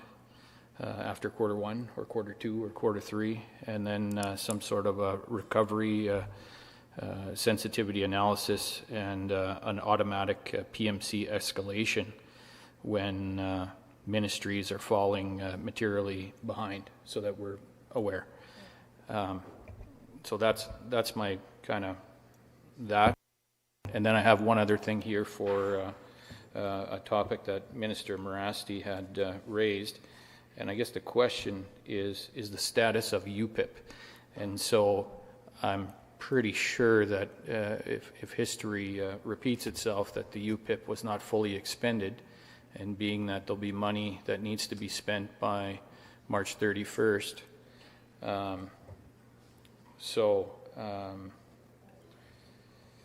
So I think that money could be used for initiatives like this.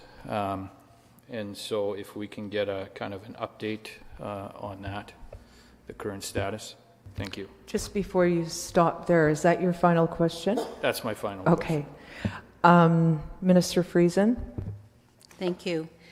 With regards to UPIP, there is no underspending in UPIP. UPIP has sunsetted, and those dollars have been allocated and expensed. This is the final for it, so you'll see that reflection in Q4.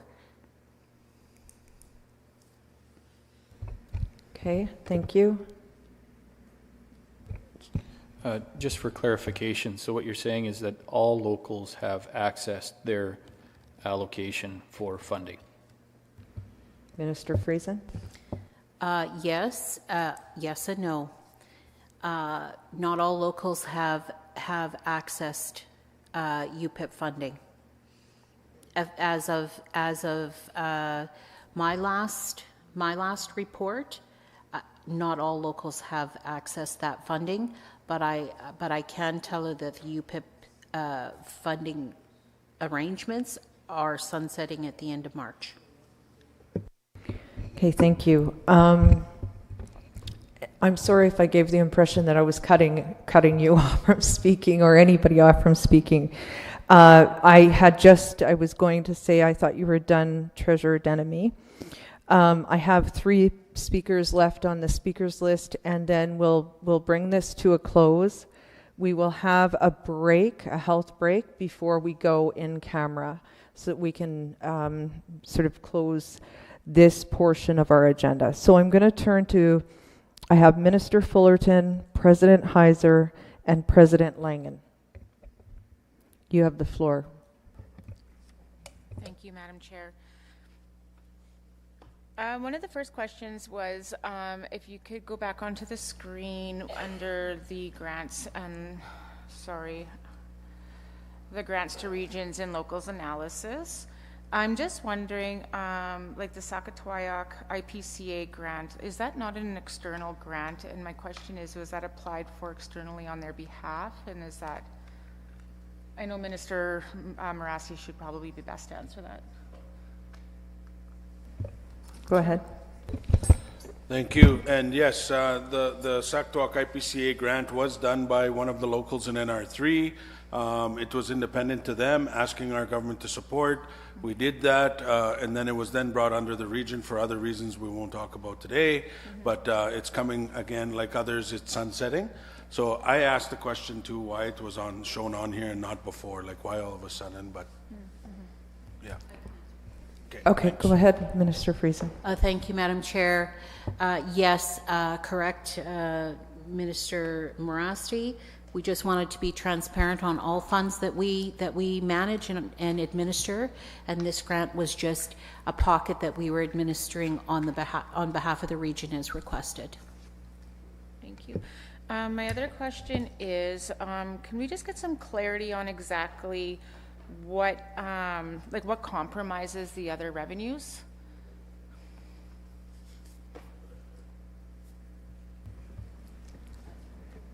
Yeah, and then the other one I'll just add in the last one. And then what's the process when things do go over budget? Thank you. I'm not sure I understand your first question, Minister Fullerton. What compromises other revenues? If you could just clarify that. So yeah, I am speaking on behalf of one of my council members watching live, and I welcome that. I'm happy that they're watching. So the question was, sorry, I'm just seeing if she can clarify. Yeah, I thought I had an understanding on that when we were talking about, my apologies. I was just looking back. You know what, I can, I'm sorry. It was a good question, and I might have just chopped that one up there a bit. So I guess I can come back to the clarity on that one. But I guess the question would be, okay, yeah, so what does it include? So clarity on exactly what compromises the other revenues and what does that all include? I'm still not sure if that answers, but what I can do is you got it. Okay, we're good. Thank you, Minister. Did you want to include a second question? Did you have another question? If we can just maybe ask your questions and then Minister can answer them all at the same time. You got the two, correct? So what's the process when things are over budget?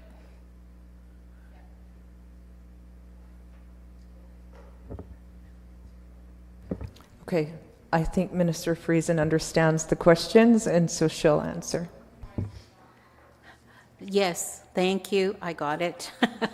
Thank you, Minister Fullerton, for the questions. What is comprised of other revenues in our revenue streams? So it's other revenues, and I'll let Echo answer that question.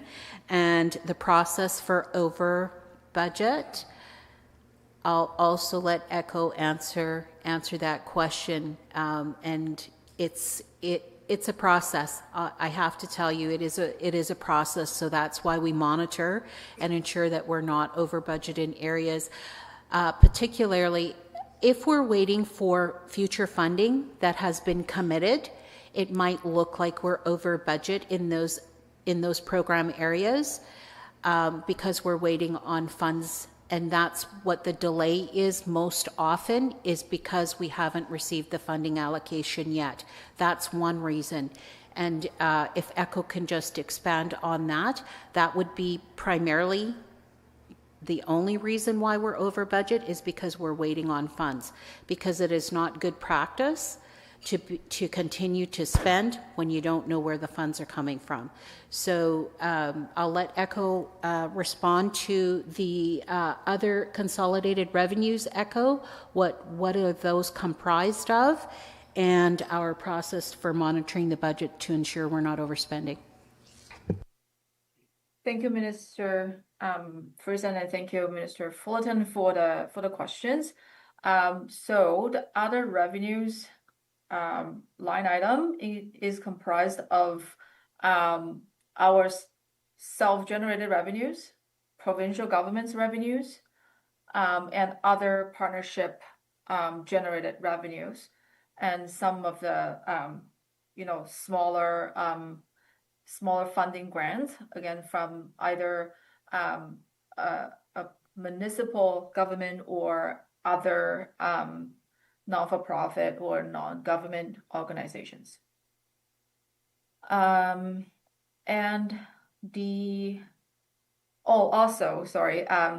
Prior to we stopped holding GICs, that revenue includes investment revenue, and then now we don't have any actual investments on hand. It is the interest revenue that we also include in that other revenue line. For over budget process, it is complicated. It rarely happens, and when it actually happens, we will look at for example, within the funding agreement and within the category of that particular budget, is there a way that we can make adjustments or reallocations of one expense into another line? It does not change or breach the requirements of the funding agreement. It is just that when we're looking at, for example, travel that we allocated, XYZ amount, and if during the budget process that we overestimated how much mileage it would be, but underestimated how much accommodation would be, then it is a interchangeable allocation. We will have the departments agree to, if it's small enough, under the department director's approval limit, we'll do a allocation, and then if it's unbudgeted, then it is no negotiable, gets escalated to the CO and CEO.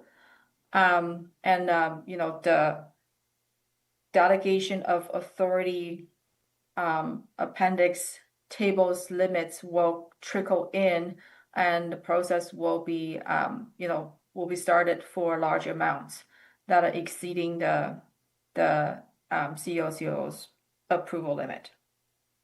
But that rarely happens. Thank you, Echo. President Heiser. Thank you, Chair.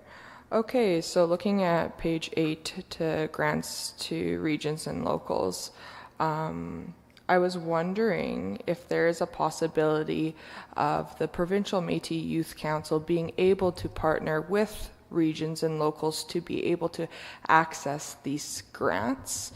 I find there would be a lot of a beneficial partnership in order to go forward, building the capacity of us as the Youth Council and having us being able to help the regions and locals with engaging youth, because we know right now that is an issue that I would say not just Saskatchewan is facing, but all over. Youth engagement is a tough thing, so I think the more the merrier, so it would be very nice for us to be able to access these grants in partnership. And yeah, I know especially if the first request has already been out there and then there's funds still allocated that aren't being spent and then there's a second call out, I feel like we should be included if possible. Thank you. I'm not sure where to direct that question. Maybe I'll get you to lend an opinion on it, Minister. Thank you, Madam Chair.